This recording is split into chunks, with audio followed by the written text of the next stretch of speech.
Exhibit 6.1 Credit. Zequinho Silva Flickr. Attribution 2 Generic CC by 20. Learning Outcomes. After reading this chapter, you should be able to answer these questions. Why is it important to understand and appreciate the importance of international management in today's world? What is culture, and how can culture be understood through Hofstede's cultural framework?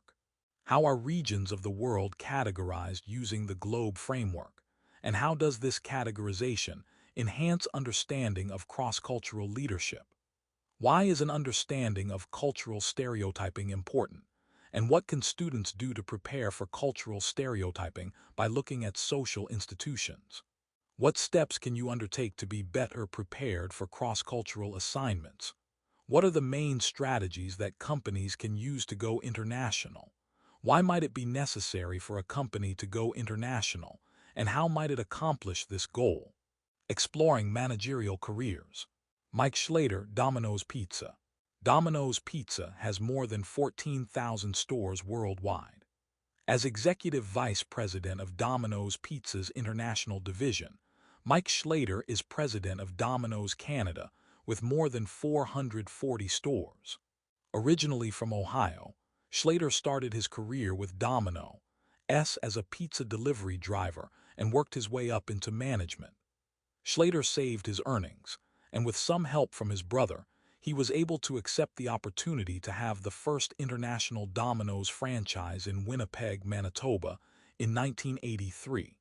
Within weeks, Schlater's store in Canada reached higher sales than his previous store in Ohio had ever attained. However, it was not an easy start. Schlater faced a number of challenges going international. First, he had to identify the international suppliers and get them approved to sell their products to Domino's. This shows one of the challenges that organizations face when entering new global markets. To meet quality standards designed to protect a brand, companies must undertake an extensive review of potential new suppliers to ensure consistent product quality. Second, as discussed in this chapter, a major challenge when opening a business on foreign soil is negotiating the political, cultural, and economic differences of that country. Domino's relies on local master franchisees to take advantage of their local expertise in dealing with marketing strategies, political and regulatory issues, and the local labor market. The master franchisees of Domino's Pizza's international business are individuals or entities who, under a specific licensing agreement with Domino's, control all operations within a specific country. Such master franchisees have deep local knowledge that help Domino's succeed. For example, it takes local experience to know that only 30% of the people in Poland have phones, so carryout needs to be the focus of the business. That Turkey has changed its street names 3 times in the past 30 years, so delivery is much more challenging. Or that, in Japanese, there is no word for pepperoni, the most popular topping worldwide. These are just a few of the challenges that Domino's has had to overcome on the road to becoming the worldwide leader in the pizza delivery business. Under the leadership of people like Schlater, and with the help of dedicated, local master franchisees, Domino's has been able to not only compete in, but lead the global pizza delivery market. Such an impressive career path might seem like luck to some, but Schlater achieved his success due to determination and attention to detail. Additionally, despite such success, Schlater has been socially responsible. Consider that Schlater recently won $250,000 in a lottery. Since Schlater believes in philanthropy, he donated the entire amount to Cardinal Carter High School in his hometown. Over the years, Schlater has donated millions of dollars to foundations and charities, such as the London Health Sciences Foundation, because he now has the ability to indulge after spending decades climbing the corporate ladder at Domino's Pizza. Such charitable focus has also shone light on his socially responsible tendencies, another critical aspect of success. Schlater is now president of Domino's of Canada, Limited. which operates more than 440 stores located in every province, as well as the Yukon and Northwest Territories. Sources: Domino's Pizza Corporate Facts, http://phx, Corporateur. Net Access June 20, 2017. Domino's Canada website https://www. Domino's. Ca Access June 20, 2017. Trevor Wilhelm, Domino's CEO who lives in Leamington, will donate $250 K Lotto winnings to high school. Windsor Star, February 27, 2015. The above example shows that Domino's has successfully managed global challenges to become successful internationally. For many business leaders over the past few decades, the business world was becoming flat because barriers to trade were slowly disappearing. The expectation was that soon global companies would operate unconstrained by national borders. However, recent trends suggest that the business world is now seeing a barrage of protectionism and nationalism as many countries and their leaders emphasize the negatives of globalization. Consider that the UK is currently experiencing the Brexit negotiations and a potential exit from the European Union. The European Union has provided the means to the UK to freely trade with a number of other European countries without hindrance. At the same time, rhetoric about policies and practices to protect local industries against global competition and to protect local jobs is increasing. But does this mean globalization is dead? Far from it. Experts have analyzed recent trade data and shown that globalization is actually strengthening. The DHL Global Connected Index, which tracks the flow of capital, information, trade, and human resources, indicates that the degree of globalization continues to rise. This finding suggests that any serious management scholar will need to be aware of the importance of international management and the need to be able to adapt practices to ensure that management of global operations goes smoothly. No company is immune to the forces of globalization. Whether you run a small company based in Wisconsin or manage a Fortune 500 company, you are affected by global forces. You may compete with firms from China or India, have coworkers from Egypt, Brazil, or Germany, or have to negotiate with someone from Russia. This chapter will prepare you for the complexities of international management by discussing some of the crucial issues faced by managers of international companies today. The chapter begins by discussing some of the key factors in making the business world global today, and why an understanding of international management is so critical. The chapter then explores the importance of national cultures, because cross-cultural conflicts can make an international business difficult to navigate and manage. By understanding the countries and the cultures they find themselves in, international managers can better prepare to deal with such differences, including appropriate preparation for cross-cultural assignments, preferred leadership styles around the world, and the potential for stereotyping. The chapter concludes with coverage about the various approaches to taking a company international, the advantages and disadvantages of each approach, and the types of business strategies available to companies in the international arena. Why is it important to understand and appreciate the importance of international management in today's world? International management is a critical area for any serious student of management because of globalization, the worldwide phenomenon whereby the countries of the world are becoming more interconnected and where trade barriers among nations are disappearing. Companies of all kinds are no longer limited to producing and selling their goods and services in domestic markets. In fact, companies are encouraged to explore global markets to stay competitive, and are thus likely to have business activity anywhere in the world. Globalization is being facilitated by several key factors, and companies that want to succeed in this environment must understand the key factors that are making the business world more globally connected. Globalization Factor 1. Lowering trade barriers. The first critical factor is the lowering of trade barriers through trade agreements. Government policies, through which countries agree to eliminate cross-border barriers to trade and to promote global integration. To understand the importance of trade agreements, it is necessary to note that countries have long used tariffs to protect local industries and companies. Tariffs are taxes that are added to the price of imported international products. Because these tariffs are usually passed along to the consumer in the form of higher prices, imposing tariffs on imported goods gives domestic companies a price advantage and protects them from foreign competition. 2. The goal of most trade agreements has been to reduce or eliminate tariffs and other barriers to make cross-border trade easier. One of the more significant worldwide trade agreements are the rules members in the World Trade Organization, WTO, agree to. 3. The WTO is the only truly global organization that deals with the rules of trade around the world. It was established January 1, 1995, and had 164 country members as of July 2016. The WTO serves many functions, but the four most important are: 1. Providing the mechanism for countries to negotiate trade agreements. 2. Monitoring such agreements. 3. Providing the means to handle trade disputes. And 4.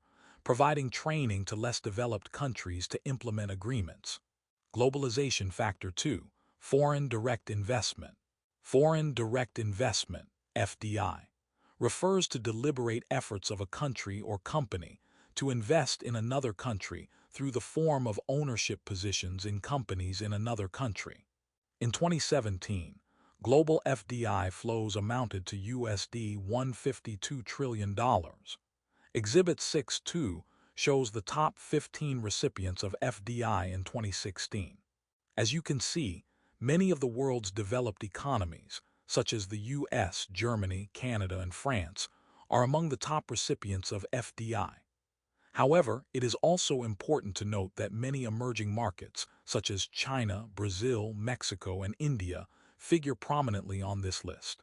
Emerging markets, defined as those markets in non-developed countries that present tremendous potential for multinationals, have played a critical role in the global business environment for the last decade.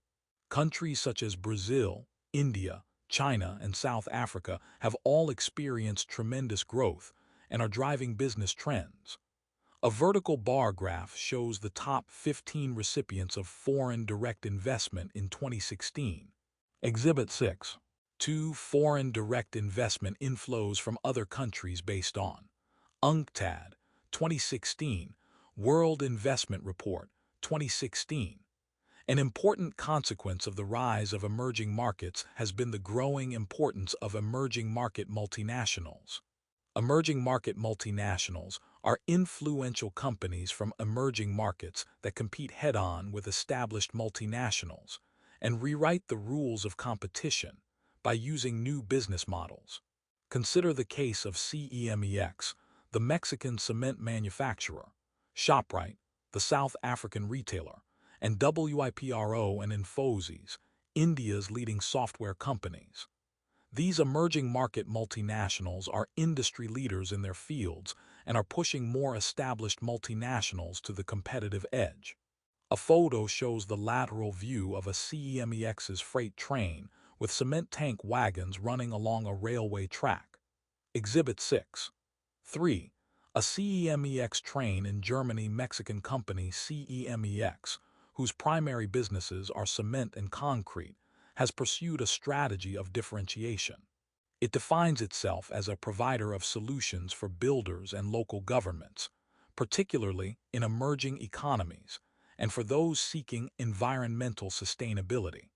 As part of this evolution, CEMEX rebounded from a near bankruptcy during the 2008 economic crisis to regain its position as a leading company in the global construction materials industry. Credit: Paul Smith Flickr/Attribution 2, generic CC by 20. The lowering of trade barriers and the increase in foreign direct investment indicate that global trade will continue to stay strong and contribute to globalization. Such trends suggest that companies will need to continue to contend with and take advantage of global opportunities. The rising competition from emerging markets and emerging market multinationals means that companies will need to continue to understand and manage the global environment to compete. Globalization Factor 3, the Internet. Thanks to the pervasiveness of the Internet today, any company in the world can sell its products to anyone in the world. In fact, the developments in information technology and the reduction in costs of technological equipment mean that any multinational can reach anyone in the world. Social media, such as Twitter and Facebook, also provide a means for multinationals to build relationships with customers worldwide. Data also suggests that even countries that previously had little access to the Internet are now experiencing tremendous growth. To give you more insights on Internet growth, consider Exhibit 6.4. A vertical bar graph titled Internet Data plots the amount of Internet data consumed by people across the globe. Exhibit 6. 4. Internet growth and penetration rates, percent of population with access to Internet based on www.internetworldstats.com. As Exhibit 6. 4 shows, the pervasiveness of the Internet cannot be ignored. Collectively, Internet users amount to 38 billion individuals, representing half of the world's population. Additionally, while the penetration rates in some regions such as Europe and North America are high, the rates of penetration in regions in Asia, 46.7%, and Africa, 31.2%, suggest that these countries have great potential. When coupled with the dizzying growth rates of the Internet in regions such as Africa, more than 8,000% increase from 2000 to 2017, Latin America, 21.37%, and the Middle East, 43.74%, any multinationals have to appreciate the importance of the growth of the Internet. What are the implications of this factor for international management? As mentioned earlier, companies located anywhere in the world will be able to find new markets and new ways to reach new customers. Consider the case of Russian entrepreneur Dmitry Dvornikov, who was selling jewelry and table clocks made from Russian semi-precious stones. Until 2013, Dvornikov was not able to expand beyond local markets. However, he decided to list his products on eBay. This has allowed his business sales to grow by 30%. Such success was spurred by the implementation of software by eBay's operators in Russia. This software enabled smaller companies to sell anywhere in the world. Such factors have greatly expanded e-commerce, the buying and selling of products using the Internet. E-commerce doesn't necessarily have to be between companies and individual customers. In fact, there are many other forms of e-commerce, such as business-to-consumer, e.g. eBay, business-to-business B2B, where companies sell to each other, consumer-to-business C2B, where consumers can sell to businesses, and consumer-to-consumer C2C, where consumers can sell to other consumers. These forms of e-commerce are all contributing to making the global business world more interconnected. It is critical for multinationals to appreciate the importance of the Internet. Not only can companies reach new consumers, but they can also improve their business models. Additionally, the Internet provides the opportunity to companies to build relationships with consumers worldwide. Concept check. Describe the lowering of trade barriers and its impact on international business. What is foreign direct investment? What has the role of the Internet had on international business? What is culture, and how can culture be understood through Hofstede's cultural framework? As the business world becomes more global, employees will likely face someone from another country at some point in their careers. Companies will negotiate with companies from other countries, and even employees of domestic companies will likely encounter someone from another country. Furthermore, trends suggest that immigration, the movement of people from their home country to other countries, will continue to grow worldwide, a process that will contribute to making companies, workforces increasingly diverse. Additionally, many multinational companies rely on expatriates to run their local operations. An expatriate is foreign employee who moves to and works in another country for an extended period of time.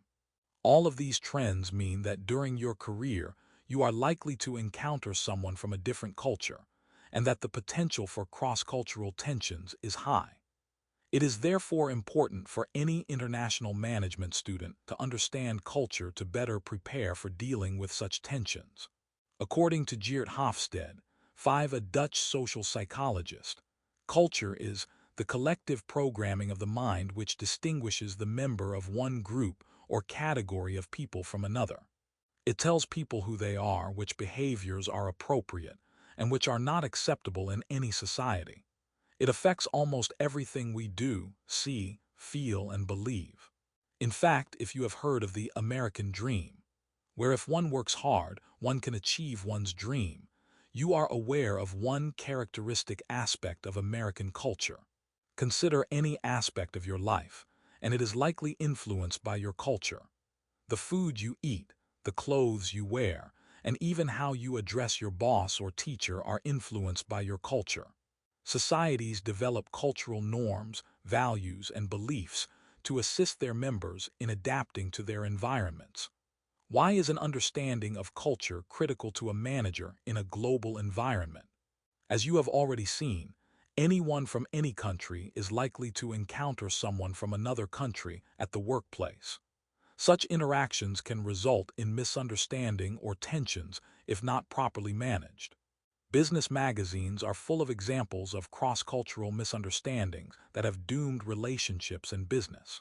For another example, U.S. managers sent to Beijing, China, get frustrated because they find that their hosts are more interested in socializing than concluding a deal. Understanding Chinese culture would have prevented the latter misunderstanding, because the U.S. managers would understand that it is very important for Chinese companies to get to know who they are working with before signing any deal. In this section, you will learn about one of the most powerful tools for understanding cultural differences, Hofstede's model of national culture. See Table 6. 1. Hofstede's model of national culture countries. Power, distance, individualism, uncertainty. Avoidance, masculinity. Australia, low, high, Canada, low, high, China, high, low, medium, Germany, low, high, Mexico, high, high, France, high, low, Spain, medium, high, low, Greece, medium, high, Denmark, low, low, Finland, low, low, Brazil, high, medium, India, high, low, medium, Japan, low, high, UK, low, high, USA, low, high, adapted from Geert Hofstede. Culture's consequences. Comparing values, behaviors, and institutions across nations. 2nd edition, 2001, Thousand Oaks, CA. Sage Publications. Table 6.1. Although there are several frameworks to understand cultural differences, one of the most powerful is Hofstede's model. Hofstede is a Dutch social scientist who developed his model by surveying over 88,000 employees in IBM subsidiaries from 72 countries. Hofstede developed this cultural model primarily on the basis of differences in values and beliefs regarding work goals.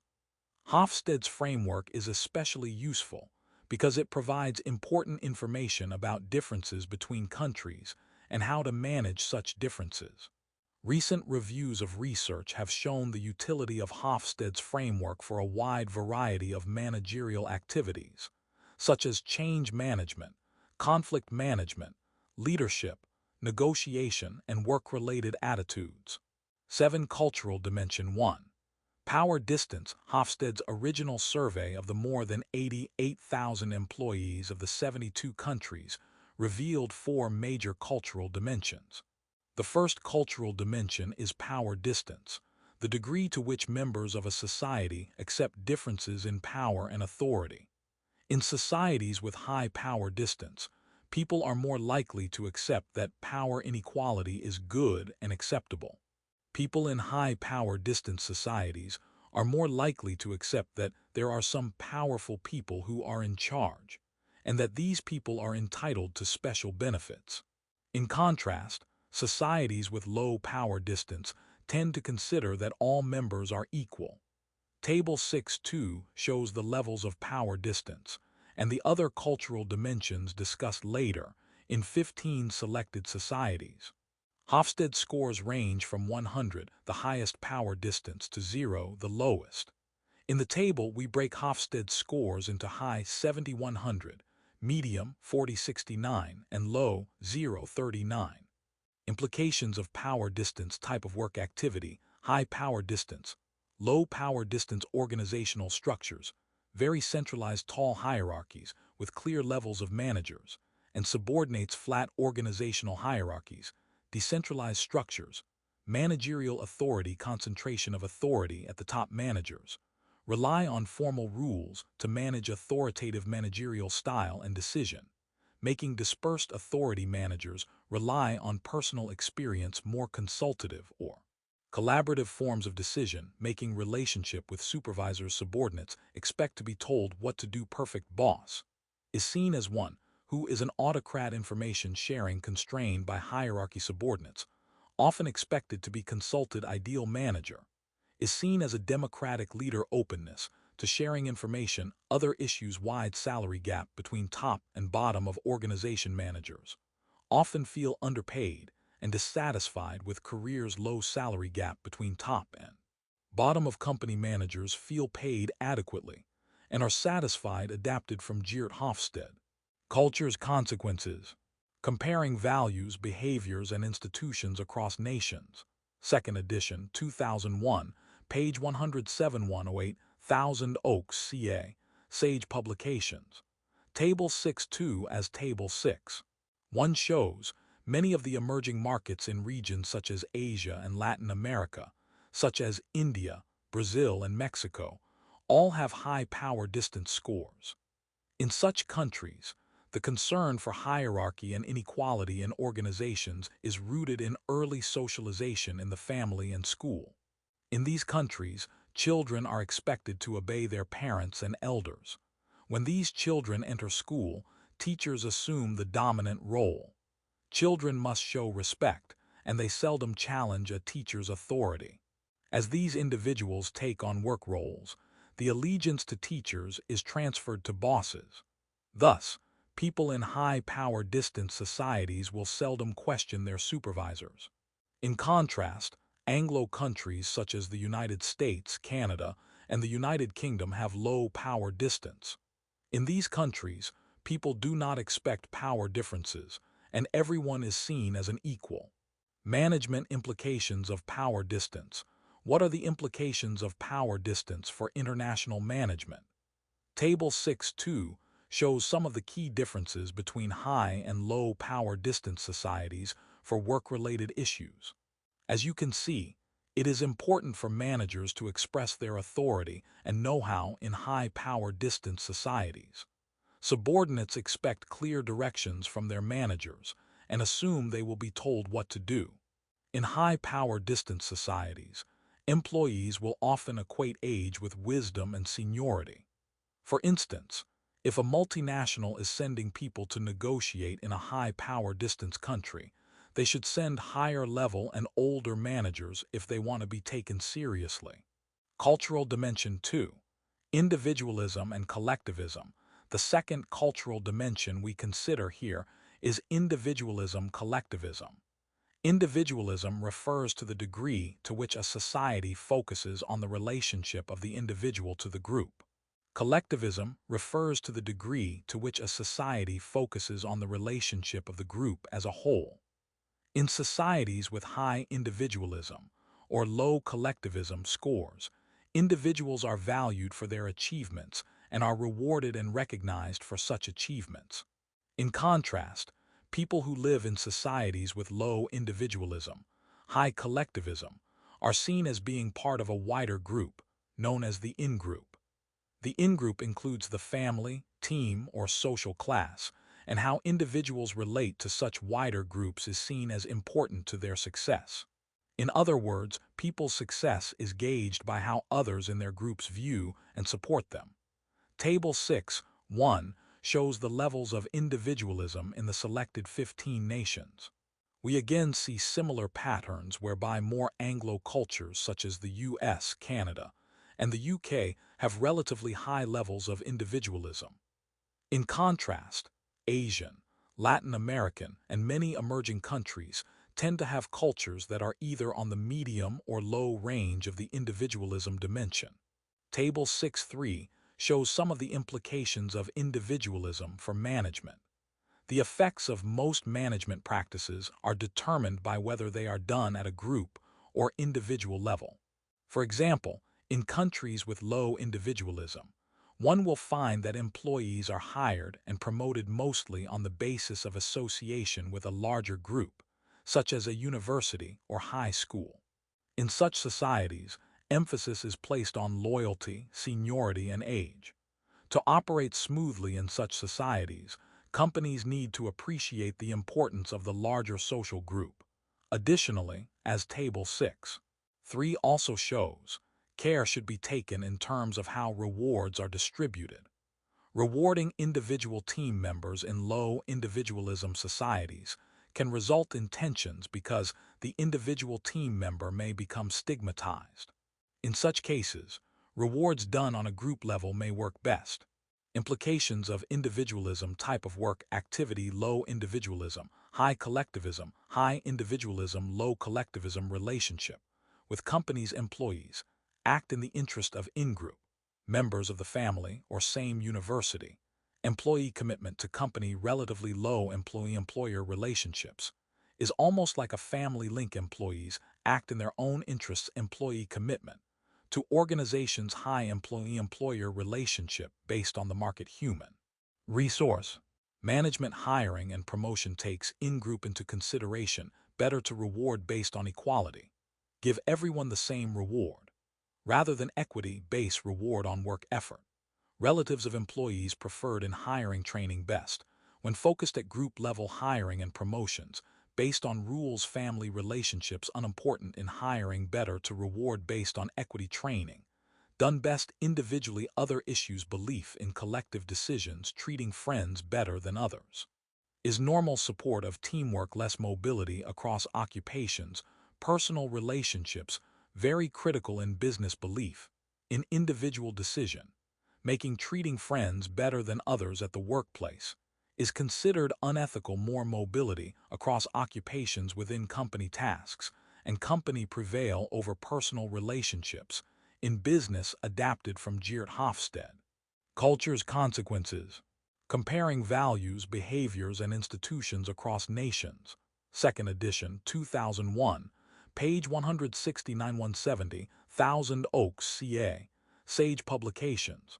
Table 6.3 Cultural Dimension 3. Uncertainty avoidance. Hofstede's third cultural dimension is uncertainty avoidance, the degree to which people in a society are comfortable with risk, uncertainty, and unpredictable situations.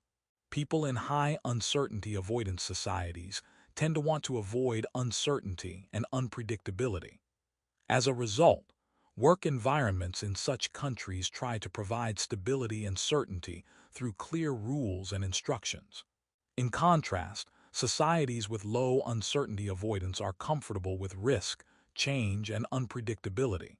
In these countries, risky and ambiguous situations are less likely to upset people. Table 6.1 shows details of the levels of uncertainty avoidance for the selected 15 countries. We see that Anglo and Scandinavian countries have relatively lower uncertainty avoidance scores. In contrast, many emerging markets, such as Brazil, Mexico, and China, have medium to high uncertainty avoidance scores. Such findings suggest that companies should adapt their practices to conform to the levels of uncertainty avoidance. In high uncertainty avoidance countries, for example, managers are advised to provide structure and order to reduce uncertainty and ambiguity for subordinates. Companies in these cultures have many written rules and procedures that tell employees exactly what the organization expects of them. Additionally, managers should give clear and explicit directions to their subordinates about exactly what is expected of them in performing their jobs. By reducing any ambiguity, subordinates are less anxious. In contrast, in low uncertainty avoidance countries, Subordinates are much more comfortable and ambiguity. Managers can therefore give more flexibility and freedom to employees. Design of organizations also allows for fewer rules and regulations. Table 6.4 provides more detail on the implications of uncertainty avoidance on several managerial aspects. Implications of uncertainty avoidance: type of work, activity, low uncertainty avoidance, high uncertainty avoidance relationship, with companies weak loyalty, to companies average duration of employment shorter preference for smaller organizations, strong loyalty to employing organizations employment, are long-term in duration preference for larger companies, characteristics of supervisors, managers, superiors, optimistic about subordinate ambition and leadership abilities, top managers usually involved.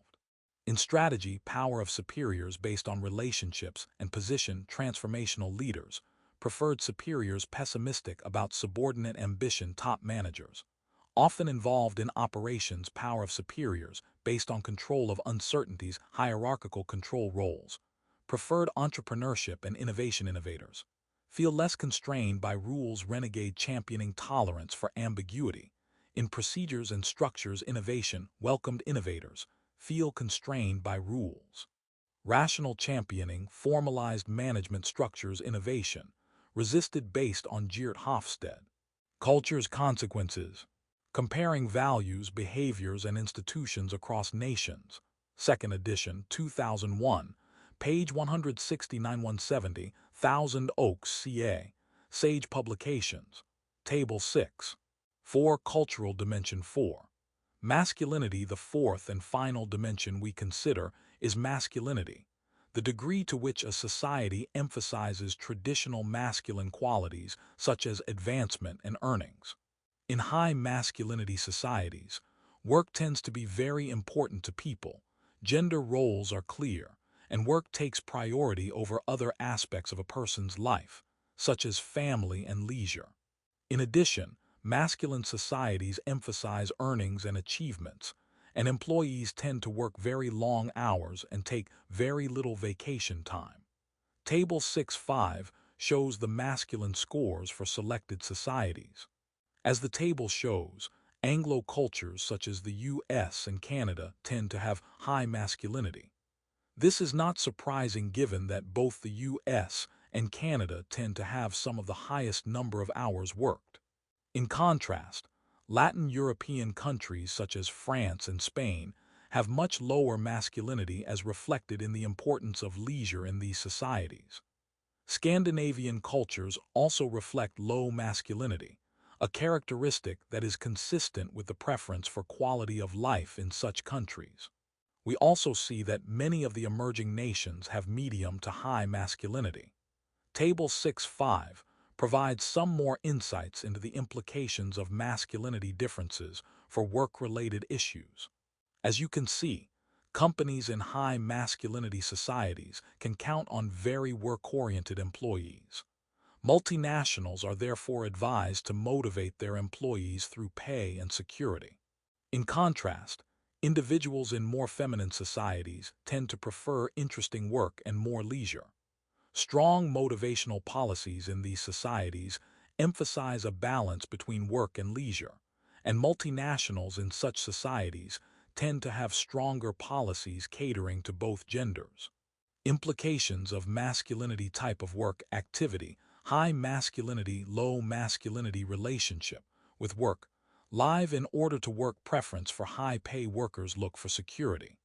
Pay and interesting work, work in order to live preference for lower number of work hours workers look for better working conditions and relationships in work managers. Characteristics: managers, seen as cultural heroes, successful managers, primarily exhibit male characteristics. Managers need to be competitive, firm, aggressive, and decisive. Managers are very ambitious. Fewer women in management. Managers prepared to move family for career reasons. Managers are employees like other successful managers, are seen as possessing both male and female characteristics. Managers hold fairly modest career ambition. More women in management. Managers less prepared to uproot family. Because of career move other issues, large pay gap between genders, job applicants oversell their abilities, absences due to sickness, lower general preference for larger companies, conflicts are resolved through fighting until the best man wins, low salary gap between top and bottom of company. What about gender gap? Managers feel paid adequately and are satisfied, absences because of sickness, higher preference for smaller organizations. Conflicts are resolved through compromise and negotiations based on Geert Hofstede. Culture's consequences.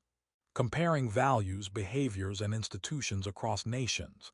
Second edition, 2001, page 318, Thousand Oaks, CA. Sage Publications. Table 6. 5. One of the underlying themes of cross-cultural research is that countries tend to cluster around cultural dimensions.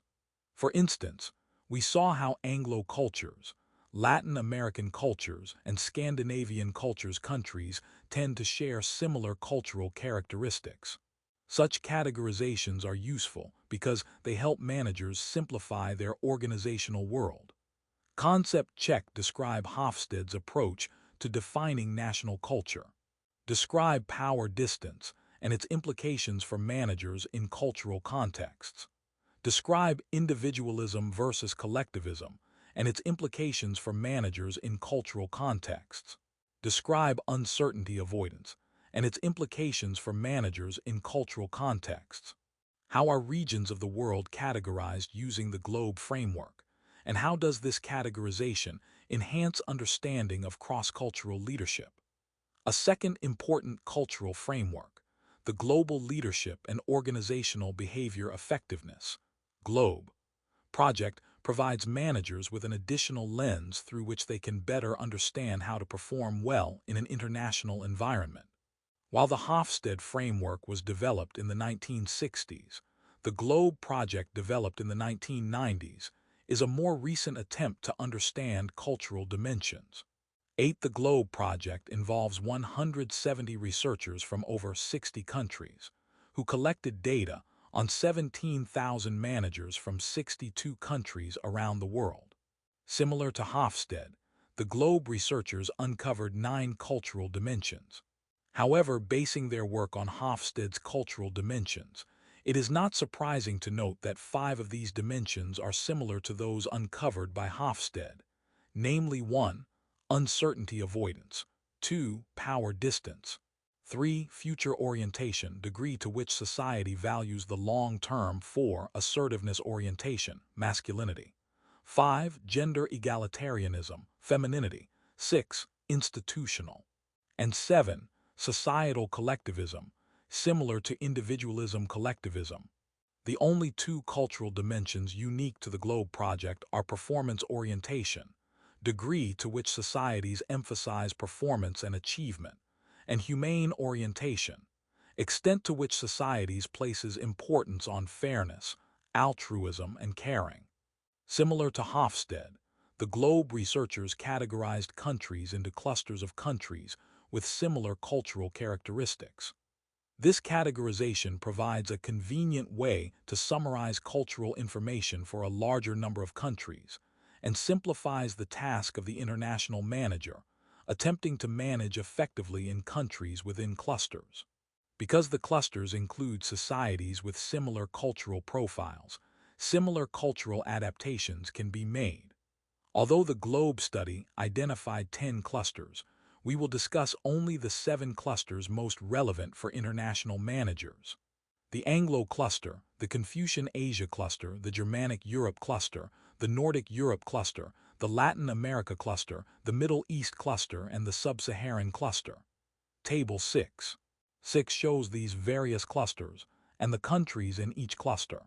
Country clusters: Anglo-Confucian Asia, Germanic Europe, Latin America, Nordic Europe, Middle East, Sub-Saharan Africa, Australia, Canada, Ireland, New Zealand, South Africa. White. United Kingdom, United States, China, Hong Kong, Japan, Singapore, South Korea, Taiwan, Austria, Switzerland, Netherlands, Germany. Former East Germany. Former West. Argentina, Bolivia, Brazil, Colombia, Costa Rica, El Salvador, Guatemala, Mexico, Venezuela, Denmark, Finland, Sweden, Qatar, Morocco, Turkey, Egypt. Kuwait, Namibia, Nigeria, South Africa. Black. Zambia, Zimbabwe, based on Dorfman. P. Paul J. Hanges and F. C. Broadbeck. 2004. Leadership and Cultural Variation, the Identification of Culturally Endorsed Leadership Profiles. In R. J. House, P. J. Hanges, M. Javidan, P. W. Dorfman and V. Gupta, eds. Culture, Leadership and Organizations. Thousand Oaks, CA. Sage Publications, 669-720. Table 6. 6. To compare how the different clusters rate different forms of leadership, the Globe researchers considered 6 leadership profiles. Charismatic type, degree to which the leader can inspire and motivate others. Team-oriented, degree to which the leader can foster a high-functioning team. Participative type, degree to which leaders involve others in decision-making. Humane-oriented type, degree to which the leader shows compassion and generosity. Autonomous, degree to which the leader reflects independent and individualistic leadership. Self-protective, degree to which the leader is self-centered and uses a face-saving approach. Table 6. 7 shows how the various clusters rank these leadership types. Country clusters and preferred leadership. Styles: leadership style: Anglo-Confucian, Asia, Germanic, Europe. Latin America, Middle East, Nordic, Europe. Sub-Saharan Africa, charismatic, high, medium, low, medium, team-oriented, medium, high, low, medium, participative, high, medium, low, humane-oriented, high, medium, low, medium, autonomous, medium, high, low, medium, low, self-protective, low, medium, high, low. Medium, based on Dorfman. P. Paul J. Hanges and F. C. Broadbeck. 2004. Leadership and Cultural Variation, the Identification of Culturally Endorsed Leadership Profiles. In R. J. House, P. J. Hanges, M. Javidan, P. W. Dorfman and V. Gupta, eds. Culture, Leadership and Organizations. Thousand Oaks, CA. Sage Publications, 669-720. Table 6-7. Table 6. 7 provides further insights to understand how cultural differences affect preferences for leadership styles. 9. Consider, for example, the Nordic Europe cluster, including Scandinavian countries such as Denmark, Finland, and Sweden. These countries have low levels of masculinity, low levels of power, and high individualism. It is therefore not surprising to see that individuals in such societies prefer leaders who are more charismatic and who demonstrate participative leadership tendencies. The least preferred style for this cluster is the self-protective leader, which is more representative of individualist cultures. Countries in the Latin American cluster, which includes some of the emerging markets of Argentina, Mexico, and Brazil, tend to be more collective, have high power distance, and have high uncertainty avoidance. It is therefore not surprising that leaders who are successful in this cluster are those who make decisions collectively, who treat their subordinates with formality, and who display charisma. The countries in the Middle East cluster, which includes countries such as Egypt, Morocco, and Turkey, tend to score high on uncertainty avoidance, high on collectivism, and medium on power distance. As a result, because of the high levels of uncertainty avoidance, subordinates are often reluctant to make decisions that involve risk, thereby explaining the high ranking for autonomous leadership style. Thus, it is not surprising that the Middle East cluster prefers leaders who are less participative. Furthermore, the preferred leadership style in this cluster behaves in a collective manner and tries to maintain harmony because of the high level of collectivism. Although there are cultural differences between clusters, it is important to see that the clusters do share some similarities.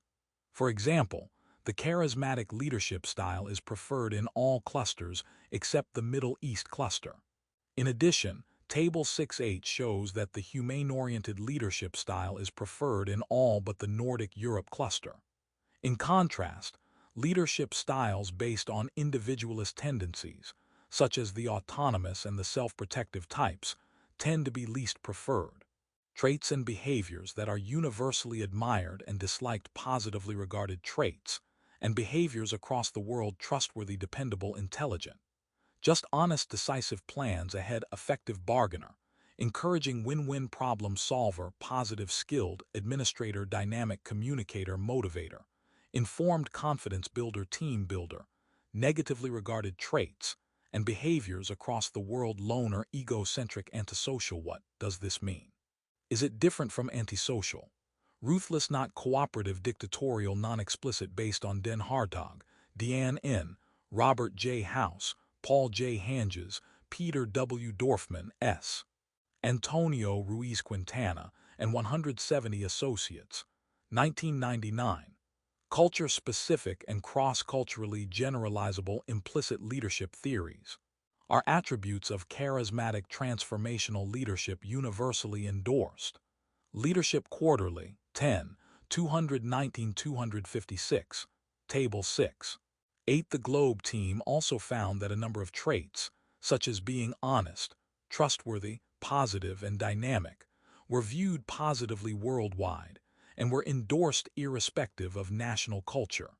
Similarly, leadership behaviors such as being a loner, egocentric, and dictatorial were viewed in a negative light by all clusters.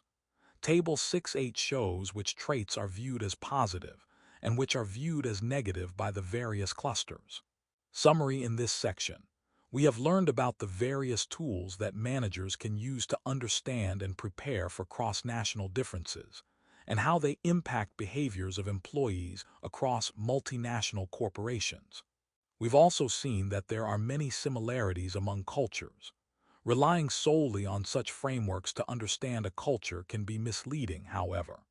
In the next section, we discuss some of the dangers of cultural stereotyping and examine the need to be cautious and to take into account the interaction between a nation's culture and its social institutions. Concept check: describe how the Globe tools can be used by managers to prepare for cross-national situations. What are the similarities and differences among clusters? Managing change negotiations in Malaysia and China. You are a rising star in your company, and your CEO asks you to accept an exciting and promising assignment in Malaysia and China, during which you will meet with representatives of your company's local affiliates. In Malaysia, you are introduced to the company executives in a flashy ceremony. You understand that the affiliate's CEO is named Roger, and you have a great time socializing with him. You even decide to show your fondness for him by calling him Rog. However, later you find that your host's name is actually Raja. After your trip to Malaysia, you go to China. You are welcomed lavishly by the local affiliate's executives and are invited to several important meals. Over the next few days, you seem to be spending time mostly at lunches or dinners. Whenever you try to discuss specifics of your products, you find that your hosts are more interested in eating and drinking. You attempt to provide your hosts with contracts that your company has drafted, but you are not successful.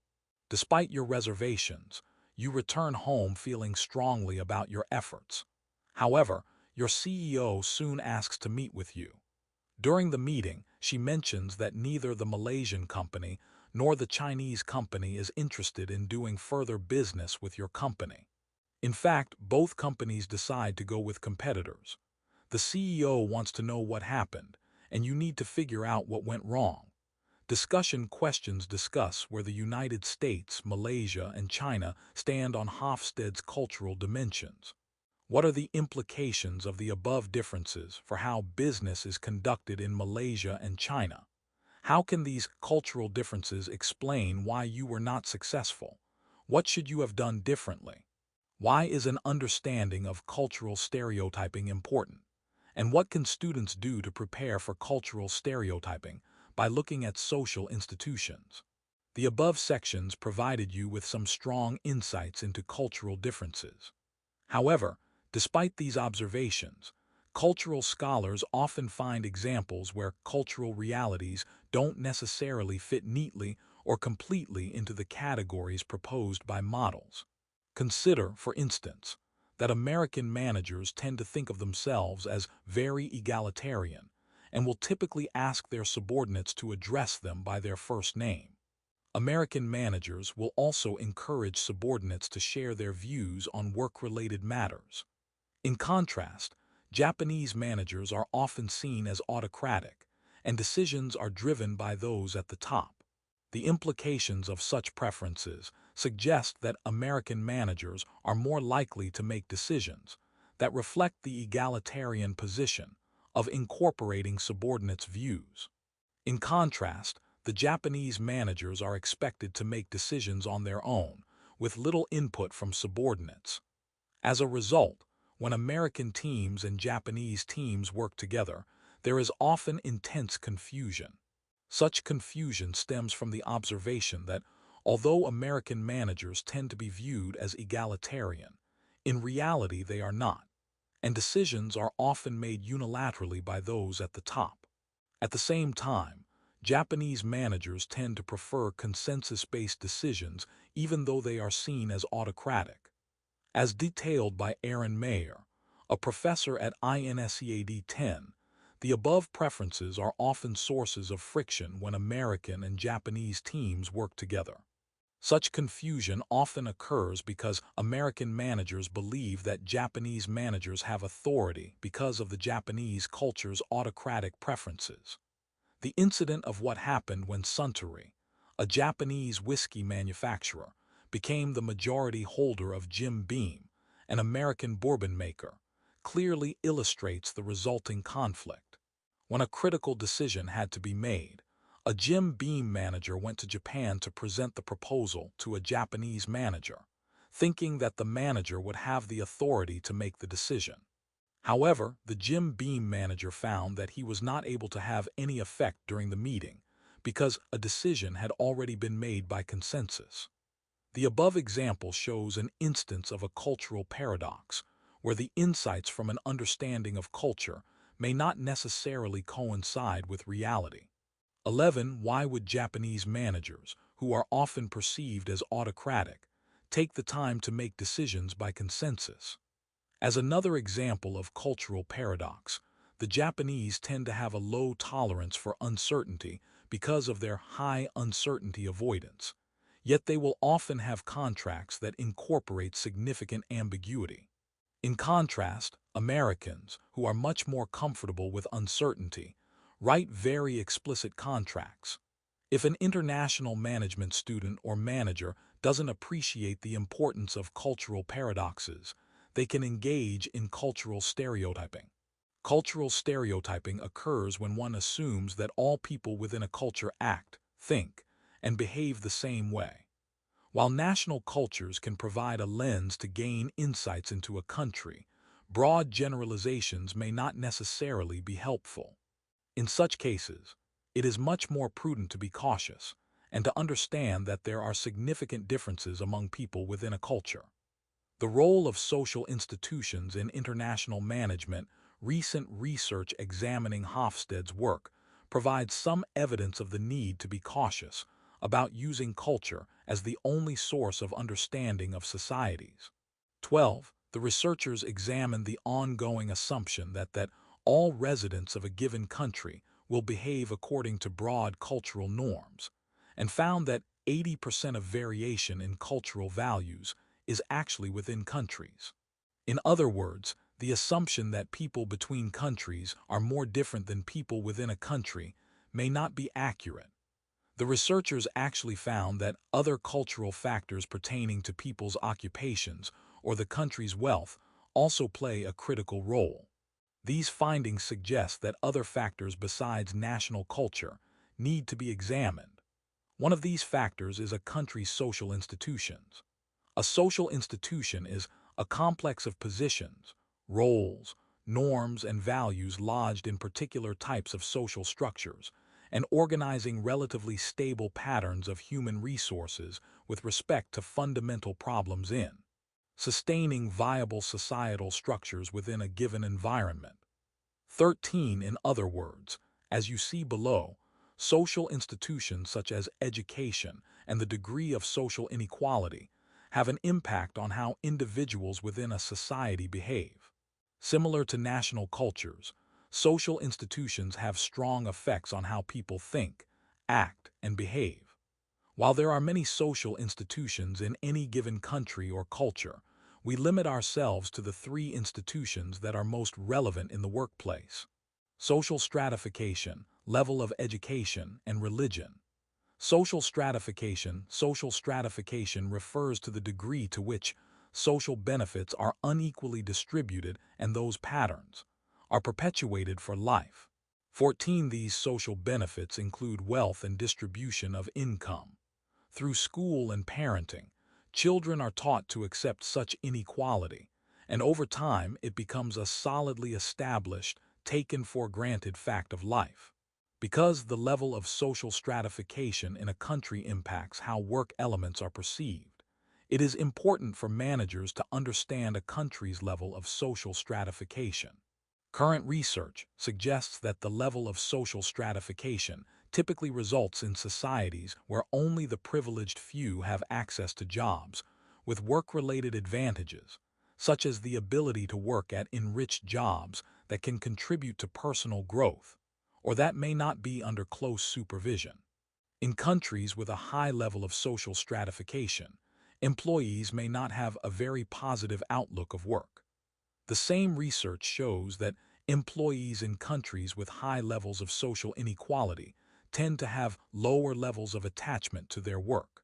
Thus, it is important for multinational managers to understand employee attitudes toward work in the society in which the company operates. Exhibit 6.5 shows the level of social inequality worldwide as represented by the Gini index, which measures the degree to which income is unequally distributed within a nation.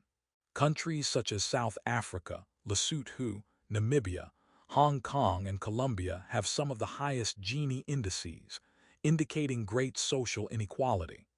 In contrast, countries such as Finland, Moldova, and Germany have among the lowest degrees of social inequality. International management students can use these indices to gain another level of understanding in any society. A vertical bar graph shows the level of social inequality across the globe, as represented by the Gini index.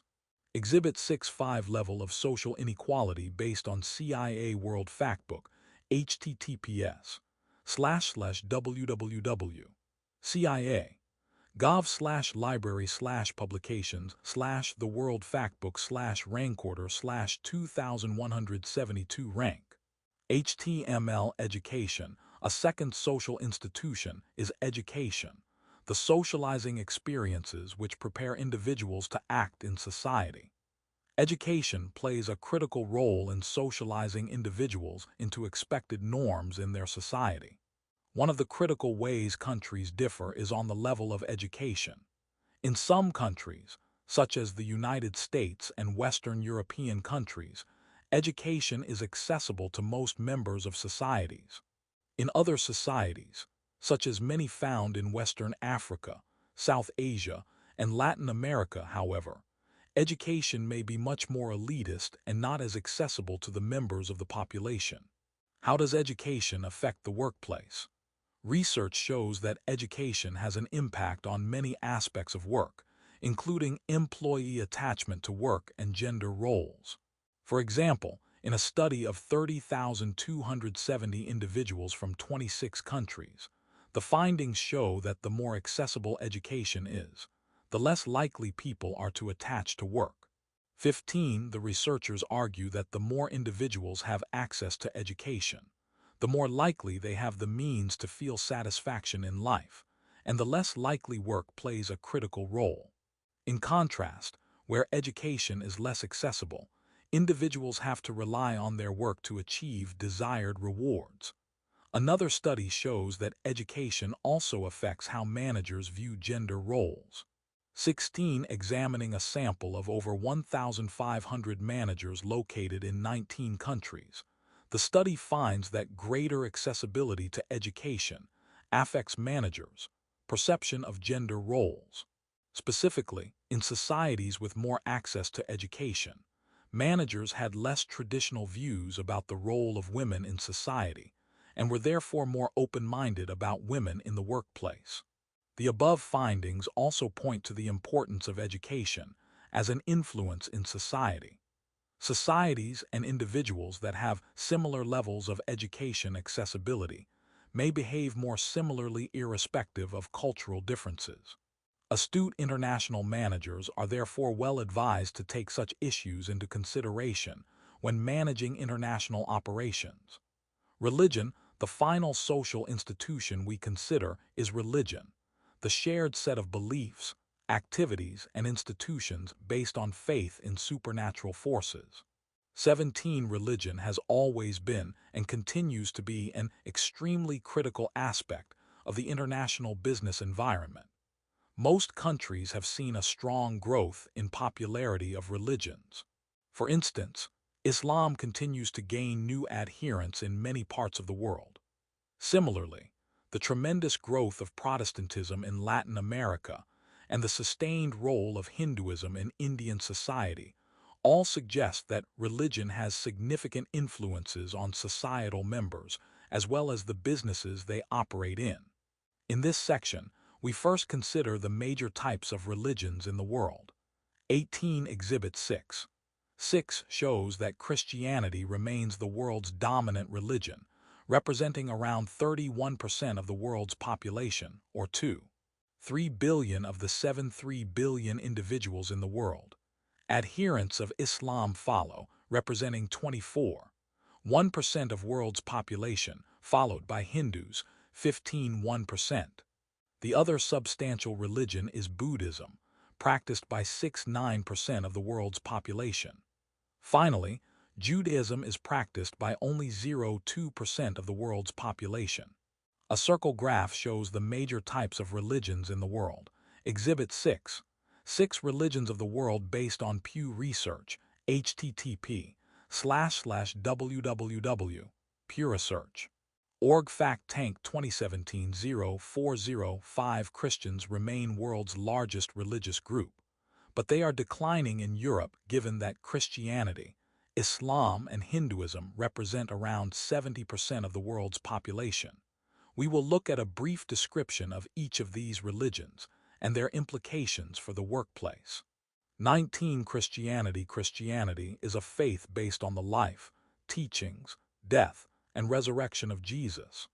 Adherents of Christianity all share the same belief that Jesus is the incarnation of God, who was sent to clean the sinfulness of humanity. Jesus is often associated with the possibility of humans to connect with God through penance, confessions of one's sins, self-discipline, and purification. Christianity has strong influences on the workplace.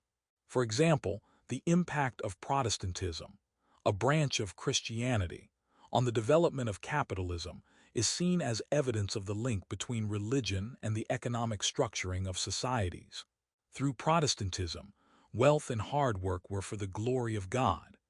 This emphasis therefore allowed a focus on goals attached to economic development and wealth accumulation.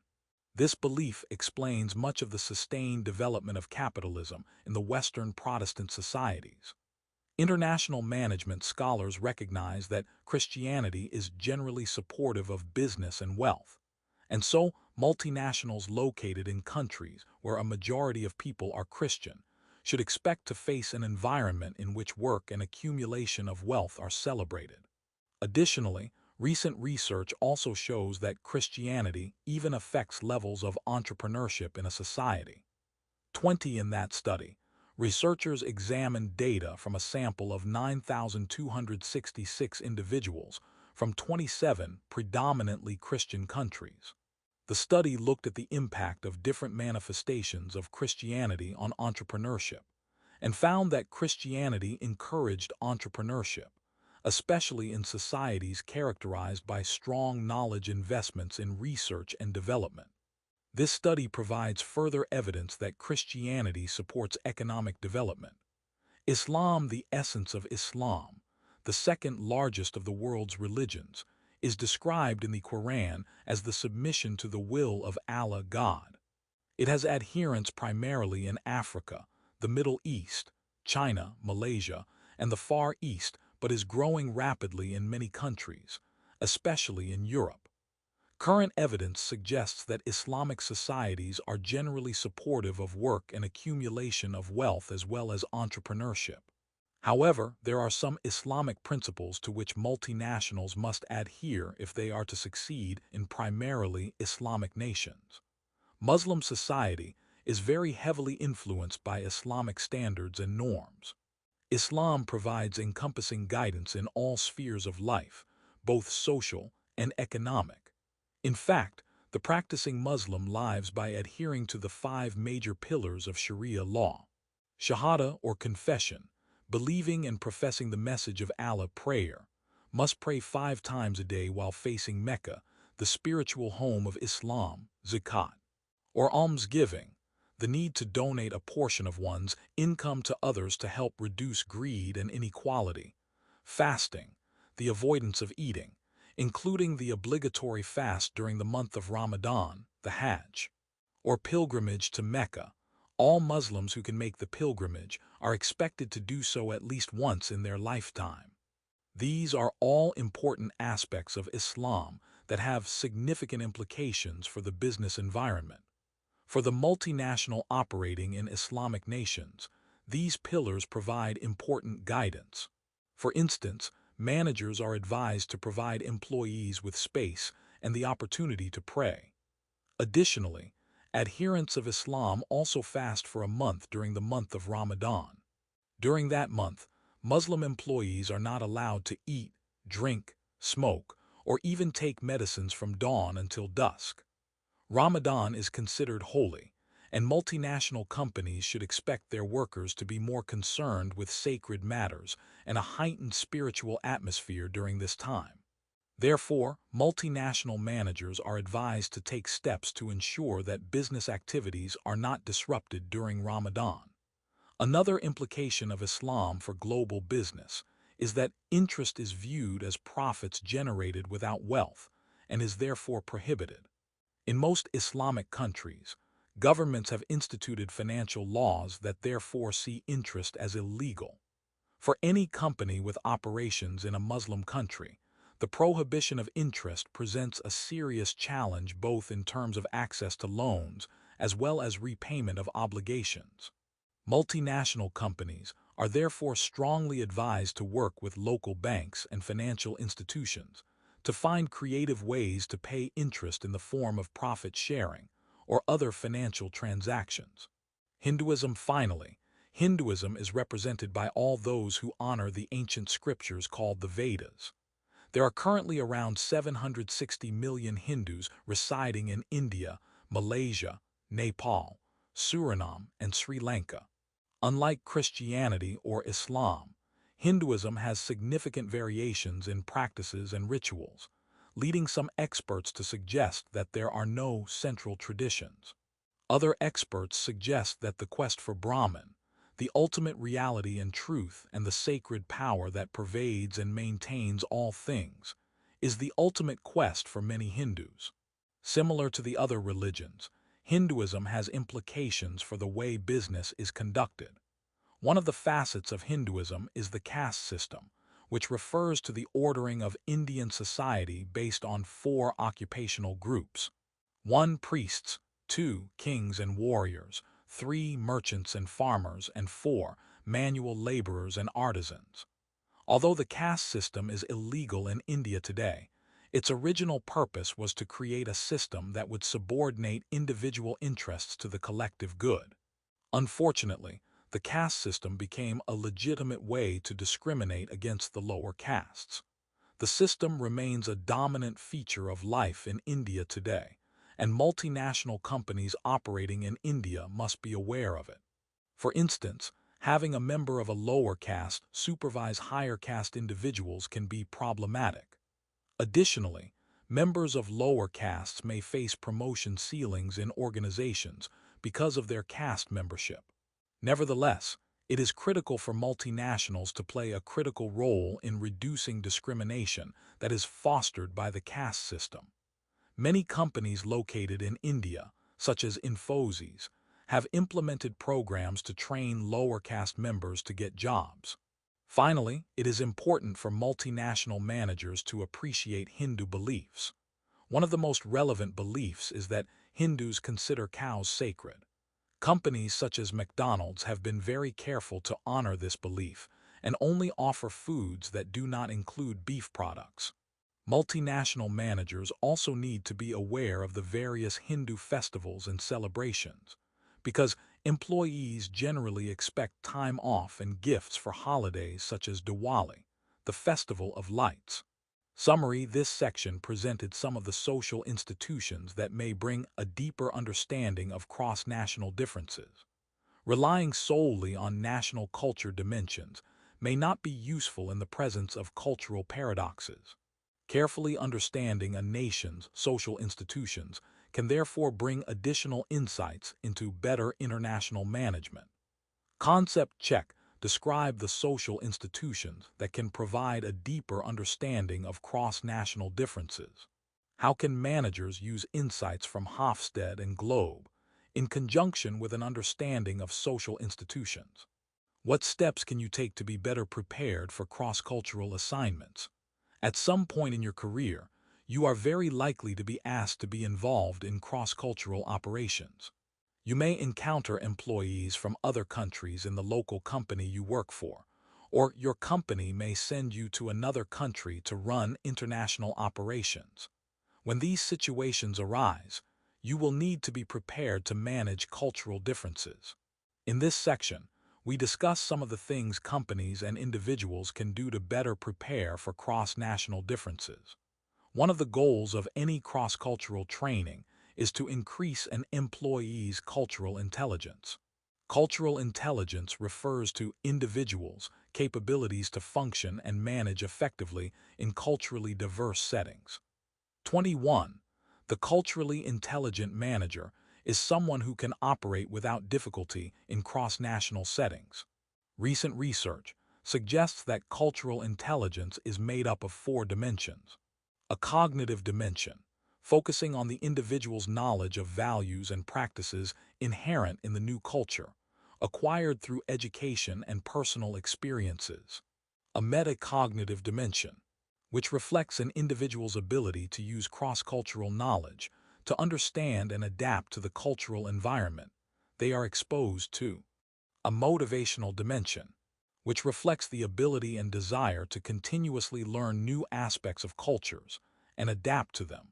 A behavioral dimension, based on the ability of the individual to exhibit the appropriate forms of verbal and nonverbal behaviors when interacting with people from another culture.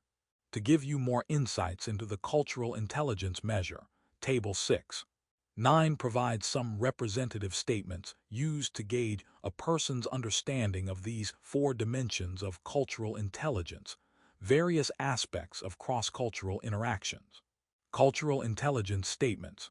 Metacognitive. I am conscious of the cultural knowledge I use when interacting with people with different cultural backgrounds. I am conscious of the cultural knowledge I apply to cross-cultural interactions. Cognitive. I know the legal and economic systems of other cultures. I know the cultural values and religious beliefs of other cultures. Motivational. I enjoy interacting with people from different cultures. I enjoy living in cultures that are unfamiliar to me. Behavioral. I change my nonverbal behavior when a cross-cultural interaction requires it. I alter my facial expressions when a cross-cultural interaction requires it. Based on Jacob Eisenberg, Hyun-Young Lee, Frank Bruck, Barbara Brenner, Marita Rees-Cleese, Jacek Mierski, and Roger Bell. Can business schools make students culturally competent? Effects of cross-cultural management courses on cultural intelligence. Academy of Management Learning and Education, 2013, Vol. 12, pp. 603-621, Table 6.9. Cross-cultural training through education and personal experience, low and high rigor. Current research suggests that cross-cultural training can influence cultural intelligence. At a basic level, you can acquire cultural intelligence by taking classes in your program. Research has shown that taking cross-cultural management courses can enhance cultural intelligence. 22, for example, in a study of 152 MBA students, Researchers found that cultural intelligence of the students increased after they took a cross-cultural management course. In another longitudinal study, researchers found that study abroad has significant impact on the cognitive and metacognitive aspects of cultural intelligence. How do multinationals approach cross-cultural training? The above provides examples of low-rigor training, in which individuals are exposed to critical information to help them understand the realities of a different culture, but are not actively and directly engaged with the culture. 23. In such cases, instructors transfer basic information and knowledge to students through lectures, books, and case studies. Low-rigor training has several important disadvantages. Participants often just receive information. They learn that differences exist, but do not necessarily learn how to deal with cultural differences in a real-life situation. Furthermore, cross-cultural differences can be very subtle and nuanced, and this method cannot expose participants to such nuances. Balancing these significant disadvantages is one key advantage. Low-rigor training tends to be the most cost-effective. Companies can also rely on high-rigor methods of training, in which participants are actively engaged in the process and can learn some tacit aspects of cross-cultural differences. 24 examples of high-rigor training include classroom language training, case studies, and sensitivity training. High-rigor training also includes more experiential approaches such as role-playing, simulations, and field experiences. Some MNCs, multinational corporations, also offer on-the-job training, during which employees are coached and trained while working at their jobs. This method allows the trainee not only to see the new culture, but also to learn how that culture interacts with the work environment. The advantage of this method is that it enables the participant to be much more actively engaged in learning, thereby facilitating transfer of knowledge. But as you might have guessed, high-rigor training is much more expensive to provide. Which method works best? Experts agree that it depends on the nature of the assignment. Longer and more complex international assignments benefit from higher rigor training. 25. Furthermore, because international work assignments tend to be more short-term in nature, ways to enhance the metacognitive aspects of cultural intelligence are necessary. 26. Today, because more managers tend to have more frequent but shorter assignments to international companies, having metacognitive skills is critical. As a result, brief lectures or other low-rigor methods that simply provide information may be useful in helping develop the cognitive aspect but not metacognition. In such cases, high-rigor methods that allow participants to be much more actively engaged with a culture will work well. When should cross-cultural training occur? Another important aspect of cross-cultural training is the timing of the training. Some multinationals offer pre-departure cross-cultural training, which provides individuals with learning opportunities prior to their departure. 27. Such training can take the form of 1 to 12-week programs, although 2 to 3-day programs are also very popular. After such training, the expatriate has a good understanding of expectations, what the local culture looks and feels like, and how to manage any local shocks when they arrive. This approach also makes individuals about to go to another country less anxious about the unknown. Multinationals will also often opt for post-arrival cross-cultural training, which occurs after an expatriate has arrived in the foreign country and can address issues in real time. Armed with local cultural knowledge and training, the expatriate can delve into work issues without worrying about daily living issues. Recent research provides evidence of the utility of cross-cultural training. For example, a recent study of 114 expatriates showed that both pre-departure and post-arrival training had positive effects on several aspects of their success. 28. Specifically, in a study in Vietnam, the findings show that both pre-departure and post-arrival training positively impacted the ability of expatriates to adjust to their work and general environment. Additionally, such training was also effective in enhancing the ability of expatriates to better interact with locals. The researchers also examined the impact of language training. Not surprisingly, expatriates who received training in the local language were better able to adjust to local interaction than others. The above study shows that both pre-departure and post-arrival training are important for success in cross-cultural management. While the study shows that it is most effective for MNCs to provide more than one type of training, the findings also show that post-arrival training has the most impact on the types of cross-cultural adjustment. While companies tend to shy away from the more expensive post-arrival training, the study suggests that the investment may be worthwhile if it enables expatriates to succeed. Best practices advise that the optimal time for pre-departure training programs is around 3 to 5 weeks prior to the international assignment. Training provided too far ahead of time may not be very effective because the expatriate may not activate all learning readiness and may forget the training if it occurs too far ahead of the assignment. Best practices also suggest that post-arrival training is best delivered 8 to 12 weeks after arrival. This allows the expatriate to experience cross-cultural interaction and phenomena, and to be better ready to gain the most from the training. Adapting behavior to the culture. A final issue that managers need to address is that the training should not focus only on identifying and teaching about differences. 29 experts agree that this focus on differences is a problem in current cross-cultural training approaches. While identifying and understanding cultural differences is useful and necessary, trainers often don't provide guidance as to how the participants should adapt and react to such cultural differences. It is therefore necessary for the multinational to take the necessary steps to teach cross-cultural sojourners to adapt their behaviors so that they act and react in culturally appropriate ways. Experts also suggest that such training should not be static and limited to web pages or documentation. Training should be integrated with the actual work that the employee is engaging in. Concept check. How should training to manage cultural and regional differences occur? How should training for cross-cultural assignments be implemented? What are the main strategies that companies can use to go international? In the previous sections, you have learned about the need for a serious international management student to appreciate how countries differ and some possible ways to address these differences. Any company involved in business today also needs to understand the global business environment and how it can play a role in this environment. In the final 2 sections of the chapter, we look at the 3 main strategies available to companies as they internationalize and learn how companies can use these strategies to enter global markets. Global strategy.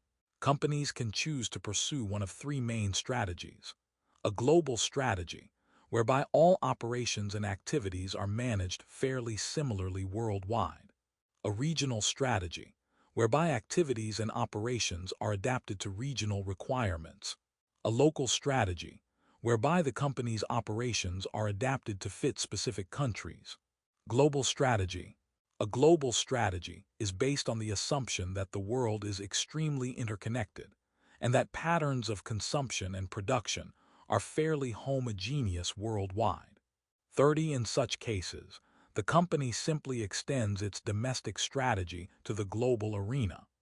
Global strategies represent a potential solution to reduce costs. Using standardized products and processes in each of the markets it enters allows a company to possibly achieve economies of scale and scope. The global company will scan the world for opportunities and respond by expanding into those areas where there is potential. Furthermore, it will deploy those activities worldwide depending on where most value is achieved. A good example of a global strategy is the one pursued by Ford Motor Company.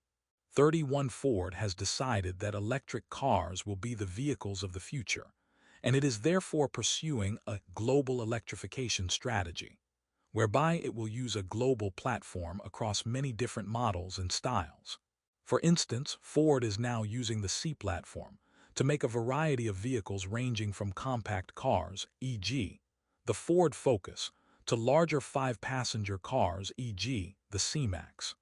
This platform can also be used to build hybrid electric and battery electric cars. A photo shows Mitchell Temmer waving to the camera as he stands next to a Toyota Prius hybrid electric vehicle at the launch ceremony of the world's first flex hybrid vehicle. Exhibit 6. 7 electric and hybrid vehicles. In addition to Ford, many automobile manufacturers have taken a strategic decision to provide electric and hybrid vehicles for the global market. Pictured here is the Toyota Prius hybrid electric vehicle. Toyota takes a regional approach to its global operations. Credit: Marirdo 59/Flickr/attribution 2 generic CC by 2. 0. Why do some companies pursue global strategies? One major reason is the nature of the industry in which they operate. For instance, the automotive industry lends itself to global approaches because the use of the product and the product being sold are similar worldwide. Thus, if there is the possibility of global markets where global customer needs can be met, a global strategy works well. Additionally, as mentioned earlier, a global strategy also enables cost savings.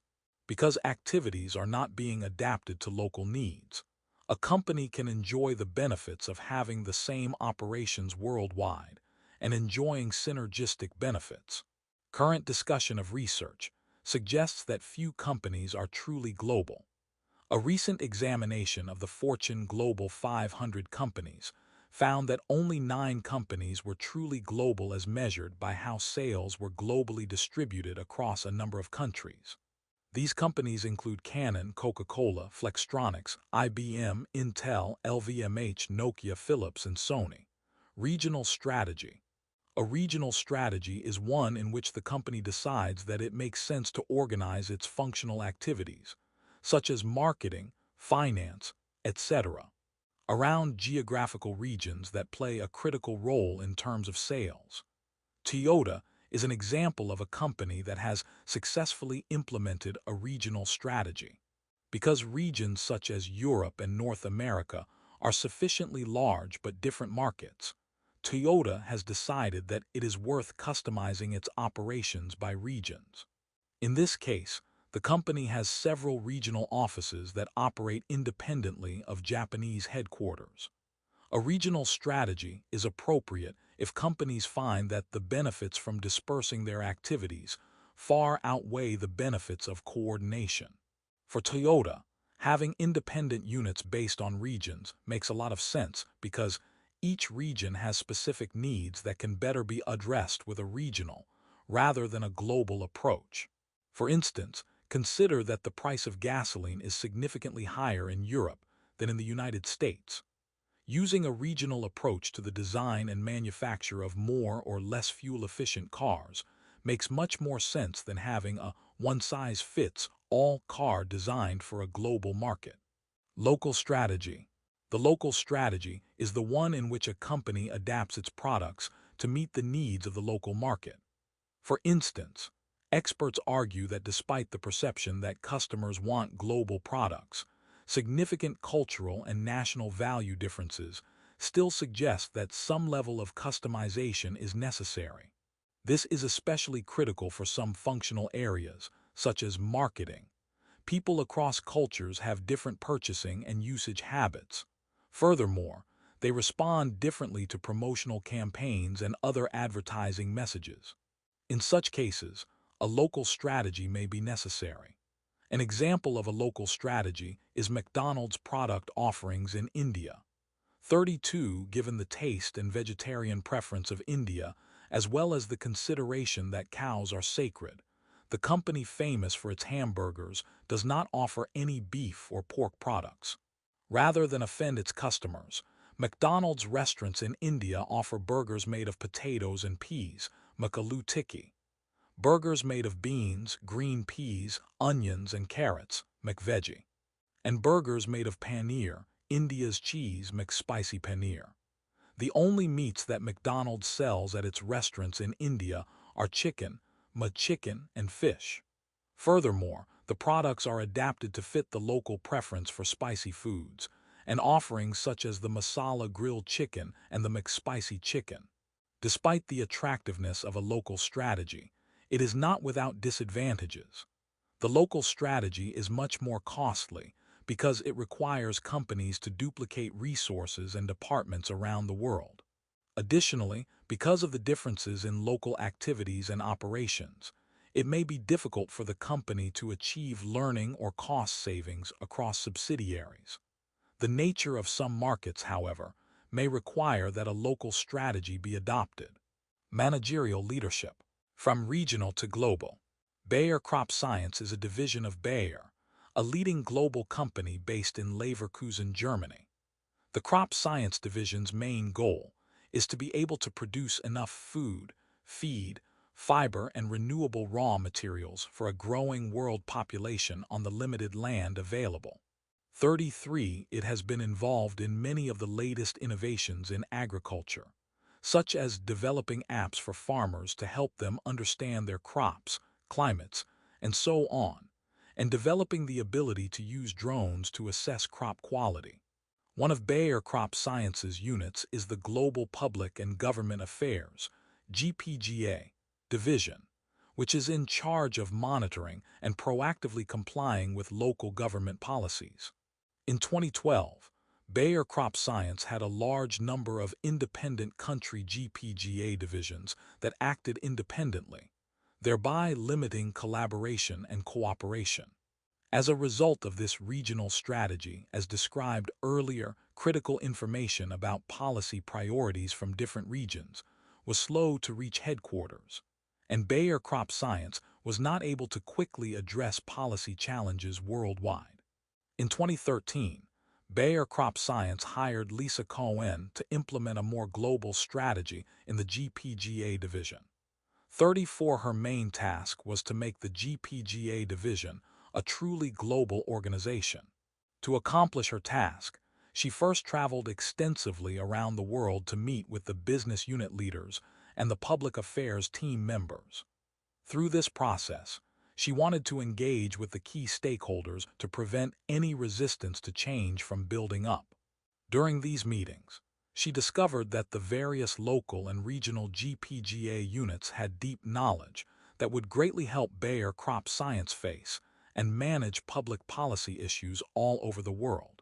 The meetings also allowed her to come up with the best strategy to turn the various regional units into a global unit. To build a more collaborative organization, Cohen had to move from a traditional and hierarchical organization based on regions to a globalized network of units. To demonstrate the need for such a system, Cohen invited key individuals to a global meeting to work collectively on public policy issues. Through this exercise, she was able to show the group the critical importance of a network organization. Through team-building exercises, Cohen showed how the entire group had to move around to meet with the key people in each region. This interaction allowed the group to commit to a network model that would support and build a global organization. Discussion questions. Why did Bayer Crop Science decide to move from its original regional organization of units to a more global network of units? What were the advantages and disadvantages of this approach? How did Cohen build support for the change? Do you believe this was an appropriate way? What challenges do you anticipate as Cohen continues to build a network organization? Summary. Companies choose international strategies based on their capabilities and skills, as well as on the structure and nature of the industry in which they operate. Companies choose regional strategies if they feel that the regions have differences significant enough to justify such an approach.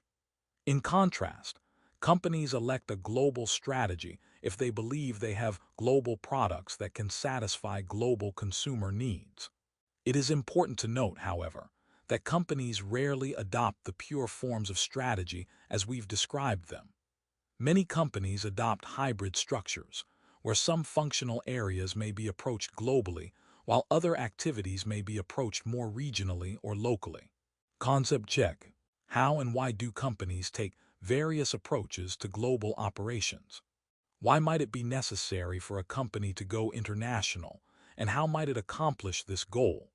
In this section, we explore some of the methods companies can use to go international and how they might implement them. As we have seen so many times before, each method for entering international markets has its advantages and disadvantages, and it is up to the international management team to figure out which is most suitable for its company and for the countries in which it operates. Reasons for internationalization. Before we get into how companies can go international, let's look at why a company might want to expand internationally in the first place. Because navigating cross-cultural environments is fraught with dangers, but holds the possibility of great success, we must understand the compelling reasons to go international. Trade facilitation at a basic level. Relying on a domestic market can be problematic. Because of the many factors enhancing globalization, companies of all sizes and types want to take advantage of global markets to expand and achieve sustainable competitive advantage. Despite some slowdown in trade, business-to-consumer e-commerce is expected to double to $2.2 trillion over the span 2018 to 2021 due to improvements in IT and the use of the web.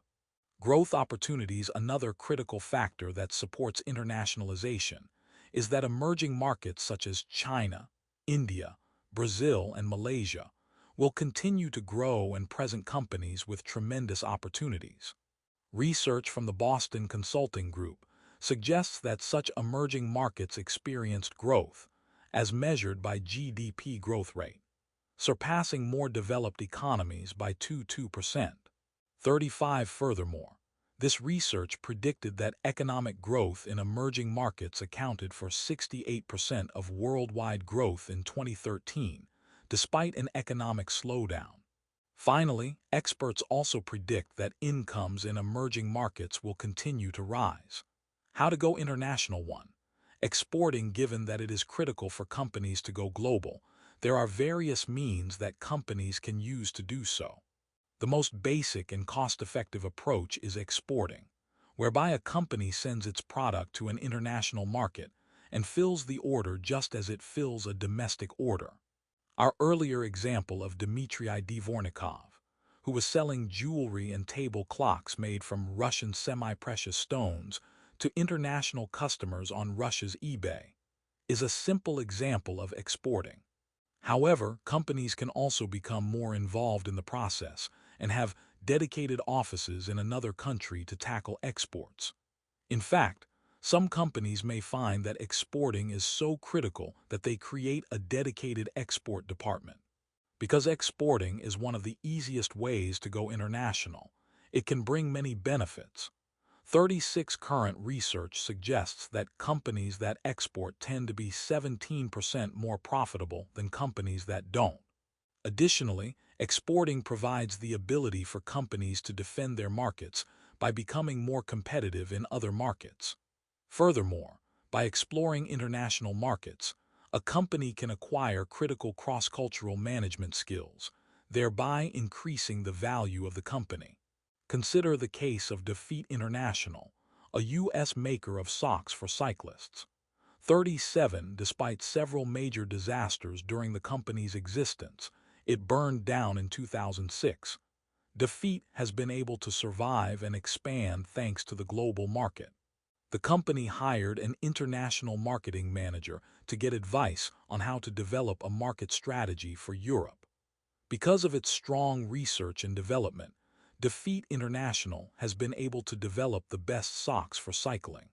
While production still takes place in the U.S., exporting has resulted in distributors in over 35 countries. Despite the many benefits of exporting, companies are often reluctant to do so. Much of such fear is based on some assumptions about how business is done. For instance, managers often assume that exporting can be too risky, but some argue that selling only to domestic markets is just as risky.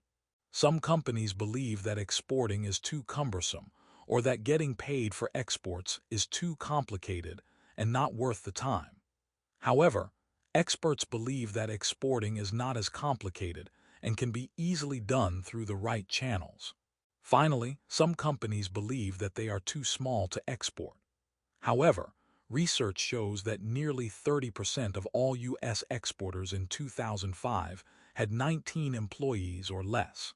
38. This finding suggests that exporting is a viable strategy, even for small firms. To give you more insights into these assumptions, Table 610 summarizes some of these myths and counterarguments. Myths about exporting and counterarguments. Myths: reality: exporting is risky. Selling domestically is as difficult as exporting to some markets. Additionally, not all markets are necessarily risky. It is difficult to get paid for exports. Buying and selling internationally is now fairly routine. There are numerous ways to ensure reliable payment. Exporting is so complicated. Exporting requires minimal paperwork. It is now very easy to search for buyers using the internet. There are many intermediaries available to help with exports. I can't succeed because I don't speak another language. As mentioned in the chapter, there are many organizations offering help with translation, etc. Setting up global websites can be seamless now. My product won't do well in other markets. If you do well in the US, your product will probably do well in other countries. There are many services available to test the market. Based on U.S. Department of Commerce, A Basic Guide to Exporting, 11th edition, 2015, https://www. export.gov/article. ID equals why companies should export. Table 6. 10. Solving a disadvantage of exporting through licensing and franchising. Although exporting is an easy way to go international, it has some disadvantages. Exporting does not give much control to the company in terms of how the product is presented in the international market. For instance, if the company decides to use an international intermediary to sell its product abroad, it is at the mercy of that intermediary. Additionally, exporting sometimes requires traveling and other tasks that may take managers away from domestic activities. In the light of such disadvantages, companies will often resort to licensing. Licensing is a contractual agreement whereby, in exchange for a royalty or fee, a company gives the right to another company to use a trademark, know-how, or other proprietary technology. Similar to exporting, licensing is an easy way for a company to enter an international market quickly and without the need for laying out much capital. A licensor often has some asset that it can offer to the licensee in exchange for a fee. This asset might include a valuable patent, a trademark, technological know-how, or a company name that the licensor provides to the licensee in return for a payment. A recent study of European firms' entry to the Vietnamese market shows that these companies relied on licensing. 39. For instance, consider Haymarket Media, one of the largest publishers in the United Kingdom.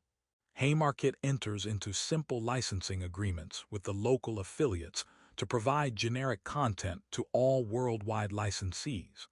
This content is similar in all overseas editions of its magazines. However, through this licensing arrangement, the country affiliate adds local content.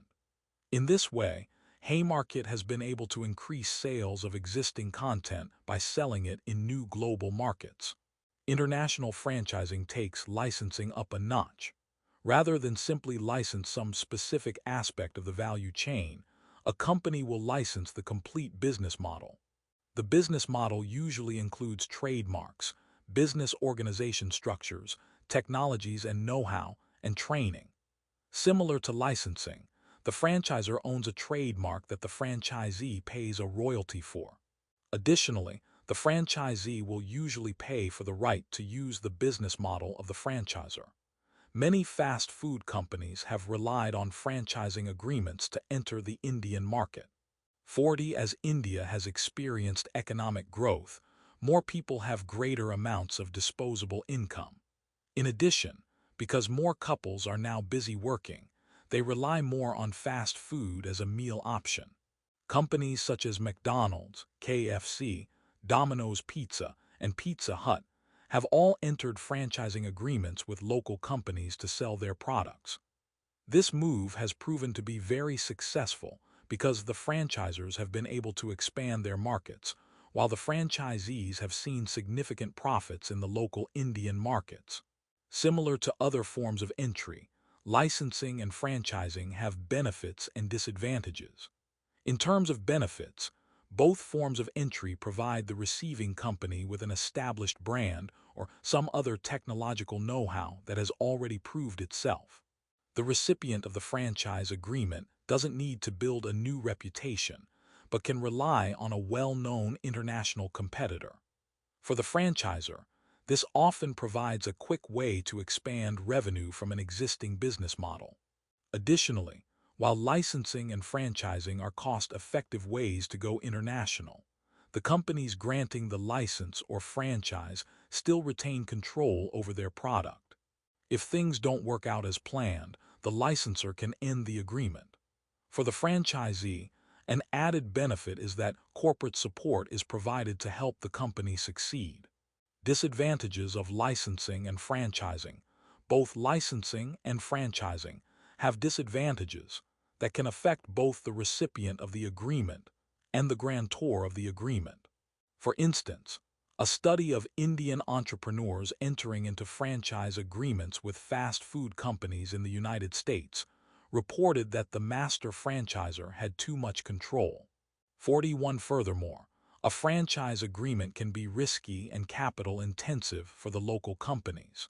For the licensor or franchisor, the biggest disadvantage is that the company can create a new competitor.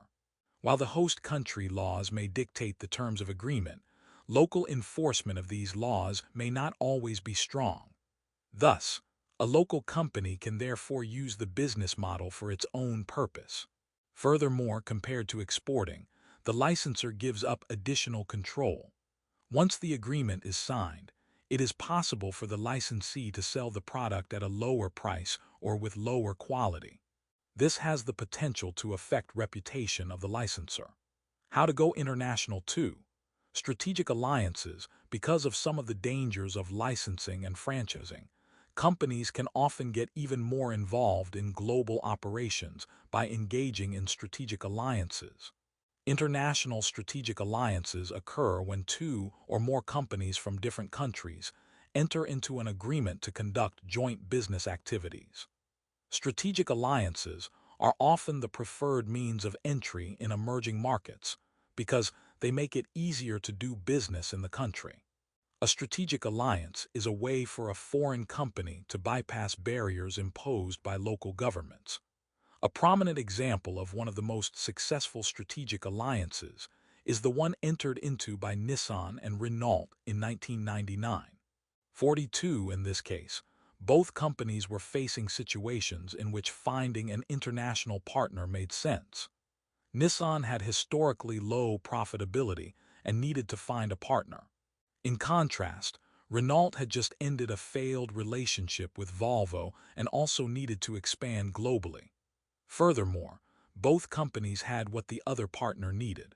For instance, Nissan had a strong presence in North America, providing a much-needed boost to Renault's global ambition. Nissan also had strong engineering abilities that would benefit Renault. In contrast, Renault had ample cash and superior design capabilities, both of which Nissan needed. The Nissan-Renault example shows some of the benefits of strategic alliances. Strategic alliances often provide both partners with sorely needed skills or capabilities. Strategic alliances also often provide access to new markets and customers. In terms of going global, a company may not always have the necessary know-how or financial assets to enter an international market. Strategic alliances therefore provide the means for a company to spring into the international domain. In that context, China remains an attractive destination for many multinationals. China's market presents tremendous potential given the increase in disposable income. A recent study shed some light on the many aspects of entering alliances in China. 43. Exhibit 6. 8 therefore provides you with some of the main benefits foreign companies expect to gain from strategic alliances. A bar graph shows the main benefits foreign companies expect to gain from strategic alliances. Exhibit 6-8 reasons to enter strategic alliances based on PwC 2015. Courting China Inc. Expectations, pitfalls, and success factors of Sino-foreign business partnerships in China. http://webmedia/doc/635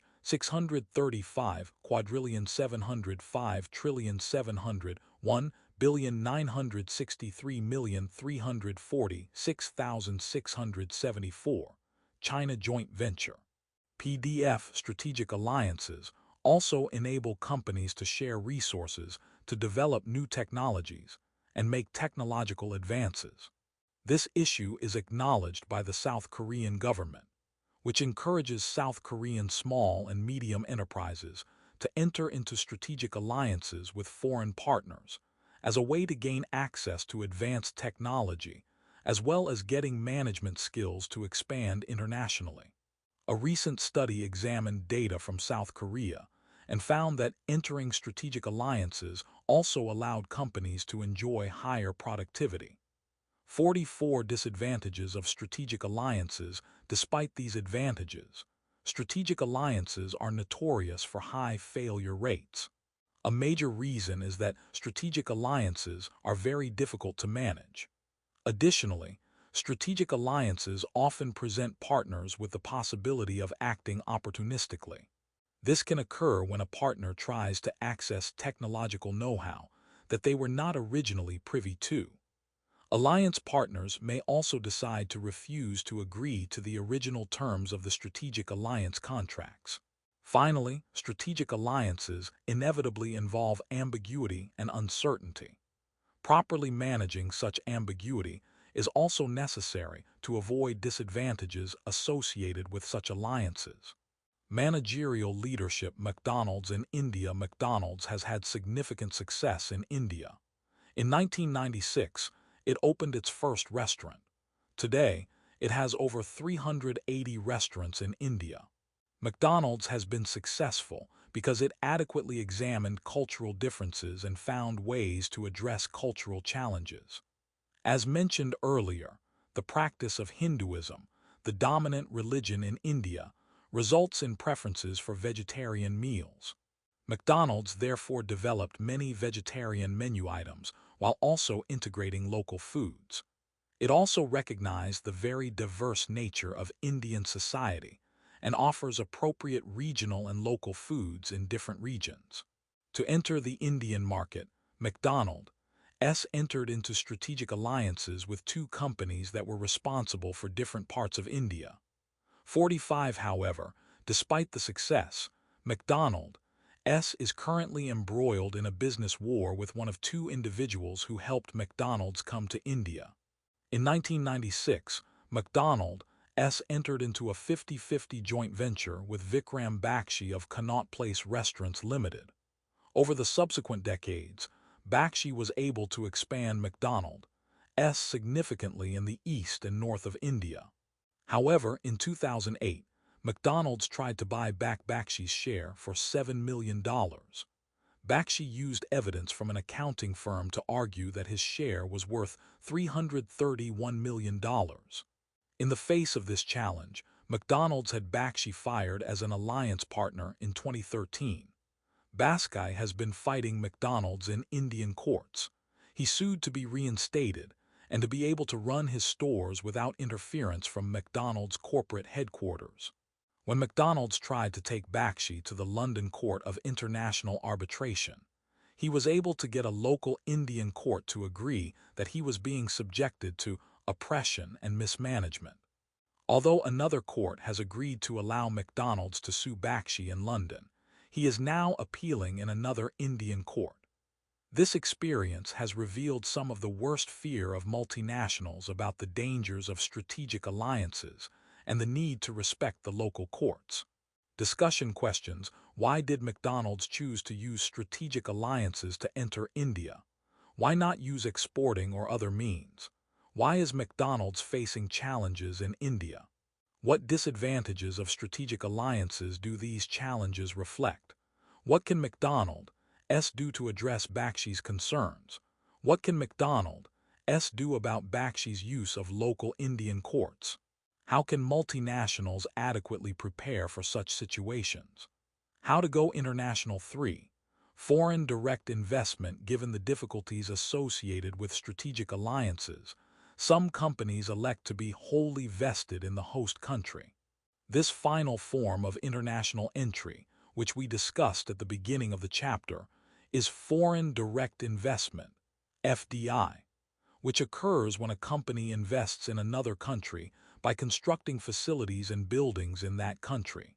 FDI can also occur through mergers and acquisitions, whereby a multinational company fully acquires a company in another country. Many car companies, such as Toyota, Honda, BMW, and Nissan, have fully operational plants in the United States. For example, many of the BMW SUVs, such as the BMW X3 and X5, are fully built in the BMW plant in Spartanburg, South Carolina. Why do some companies choose FDI as a means of international entry? For BMW, FDI allows the company to be closer to its customers and to also sell the car as an American car. Additionally, because some countries may impose tariffs on imported products or otherwise discourage imports, building a plant locally allows a company to bypass such restrictions. Furthermore, FDI can also provide access to local expertise or to cheaper costs of labor, both of which can help a company become more competitive through reduced costs. Disadvantages of FDI. As you might expect, FDI as an entry mode is not without difficulties. While this method gives the company the most control, it is also the most capital intensive. A multinational engaged in FDI is also exposed to the political risk of a country. The degree to which political decisions can impact a business's ability to survive in that country. For instance, throughout history, countries such as Venezuela have used governmental decrees to appropriate investment from U.S. oil companies. Finally, it is important to note that FDI also involves additional coordination risks and can drain resources from local operations. A company that engages in FDI must be able to coordinate and integrate foreign and domestic operations. The incremental path to internationalization. The Uppsala model, the above sections, also provided some insights into how some companies can start small, say, with exporting, and eventually have FDI activities in some countries. One of the most popular ways to understand this development path of internationalization is the Uppsala model, which argues that, as firms learn more about a specific market, they become more committed by investing more resources into that market. 46. In this model, companies adopt an incremental approach to internationalizing. First, they develop a solid domestic market base. After they have a strong domestic foundation, they start exploring international markets and eventually export products to markets that they feel have close psychic distance. Psychic distance refers to the many differences that exist between countries because of language, cultural characteristics, social institutions, and business practices. Countries with close psychic distance are similar to each other in all these variables. Those with greater psychic distance are less similar. As a firm continues to gain international experience, it will start exporting to countries with greater psychic distance. As the firm gains even more international experience and knowledge of international markets, it will eventually want to have production facilities in the overseas market. 47. The Uppsala model has been criticized on many fronts. Experts argue that this approach may oversimplify a very complex process. It is also criticized as being too deterministic because some companies may skip stages. The latter criticism is valid when we consider the case of born globals, companies that operate internationally from the day they are created. The all-in approach to internalization.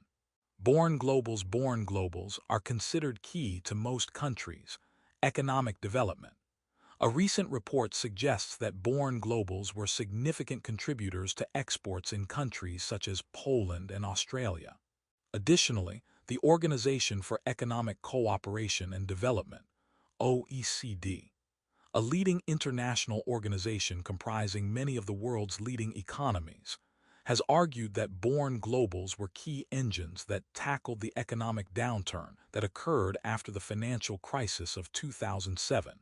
It is therefore critical for the international management student to understand born globals. Born globals have been made possible because of the many factors we discussed earlier that are making the world more global. The rapid development and decreasing costs of many types of information technologies have allowed companies to go international from the day they are created.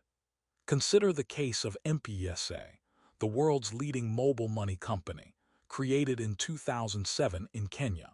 48 Because of M-Pesa, it is now easier to pay for a taxi ride using your mobile phone in Nairobi, Kenya, than in New York. M-Pesa was created by Safaricom, Kenya's largest mobile network operator. A customer can sign up for the service at one of the 40,000 agents throughout Kenya and place money in the account. Money can then be transferred to others by using a mobile phone. This has proved to be very useful because so many people work in Kenya's major cities and need to transfer money to their family, who often live far away in rural areas. The mobile money service provides a safe and convenient way to move money around in unsafe environments.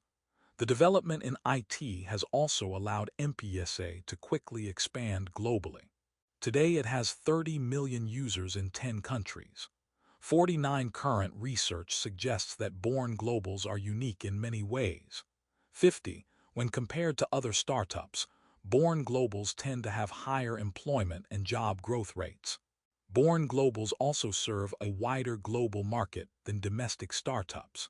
Additionally, while born globals tend to experience similar internationalization patterns of smaller entrepreneurial firms, they have much more aggressive learning strategies as a result of becoming global much faster than others. 51 Given the critical importance of born globals, what are the factors that contribute to their success? Current research suggests that a number of factors such as marketing competence, effective pricing, advertising and distribution capabilities, product quality, and so on, all contribute to the success of such companies. 52 Studies also show that prior experience of managers in combining resources from different countries and having a global vision are also important. To give you more insights, Table 6. 11 discusses the success factors for born globals based on several studies. Success factors of born globals. Study sample key success factors. 21 British firms product uniqueness, new product development ability to meet customer specification company reputation companies based in U.S. and Denmark marketing competence control of marketing processes, effective pricing advertising and distribution product quality and differentiation, new ventures in Irish shellfish sector. Maintaining closer relationship with international customers, product differentiation, proactive personality, and global mindset of company founder Irish Low Technology. International new ventures, dynamic ability for firms to constantly develop new capabilities to identify opportunities and respond. Polish-born globals product quality pricing based on studies reviewed in Lydia Danik and Izabla Kowalik. Success factors and development barriers perceived by the Polish-born global companies. Empirical study results. Journal for East European Management Studies, 2015, Vol. 20 pp. 363-90, Table 6. 11 Summary. In the above sections, you have learned about the different ways in which a company can go international. Some companies have minimal engagement and only export. Others are fully vested and build production plants overseas. Yet others choose to go global from inception. Each entry mode has its benefits and costs, advantages and disadvantages. How do companies choose among these entry types? The primary factors in the internalization decision are how much control the company wants to have over operations and how much of the company's resources, physical, financial, natural, human, it wants to expend to go international. For example, if a company doesn't want to invest or spend too much to access global markets but still wants to explore them, it can simply export. But with this method, the company has less control over operations, such as how the product is marketed and sold. However, if companies want to control all activities, and if they have the resources, they can get involved in FDI. In such cases, the companies have significant control but at much higher costs. A recent study of banks provides further insight into this issue. 53, for instance, the more a bank required local resources in the form of local reputation or the availability of a local branch network to offer services, the more likely the company was to use joint ventures or acquisitions as forms of international entry. If a bank wanted to have greater control in terms of being able to manage its activities to achieve its goals, it would be more likely to acquire local firms. In some cases, banks needed this degree of control so that they could coordinate the activities to achieve economies of scale. To become born globals, companies need to understand whether they have many of the success factors discussed in Table 611. Furthermore, all companies going international face risks, such as the barriers to export initiation, such as insufficient finances and knowledge of international market, and other complexities associated with transferring money across borders, fluctuation in exchange rates, payment delays, etc. 54 companies also face political risk in terms of foreign government intervention in the form of tariffs or foreign exchange controls. Companies need to determine whether they can work around these barriers. Concept check. What are the factors and approaches that organizations can take when deciding to go global? Explain the term born global and why it is important for companies to take this approach.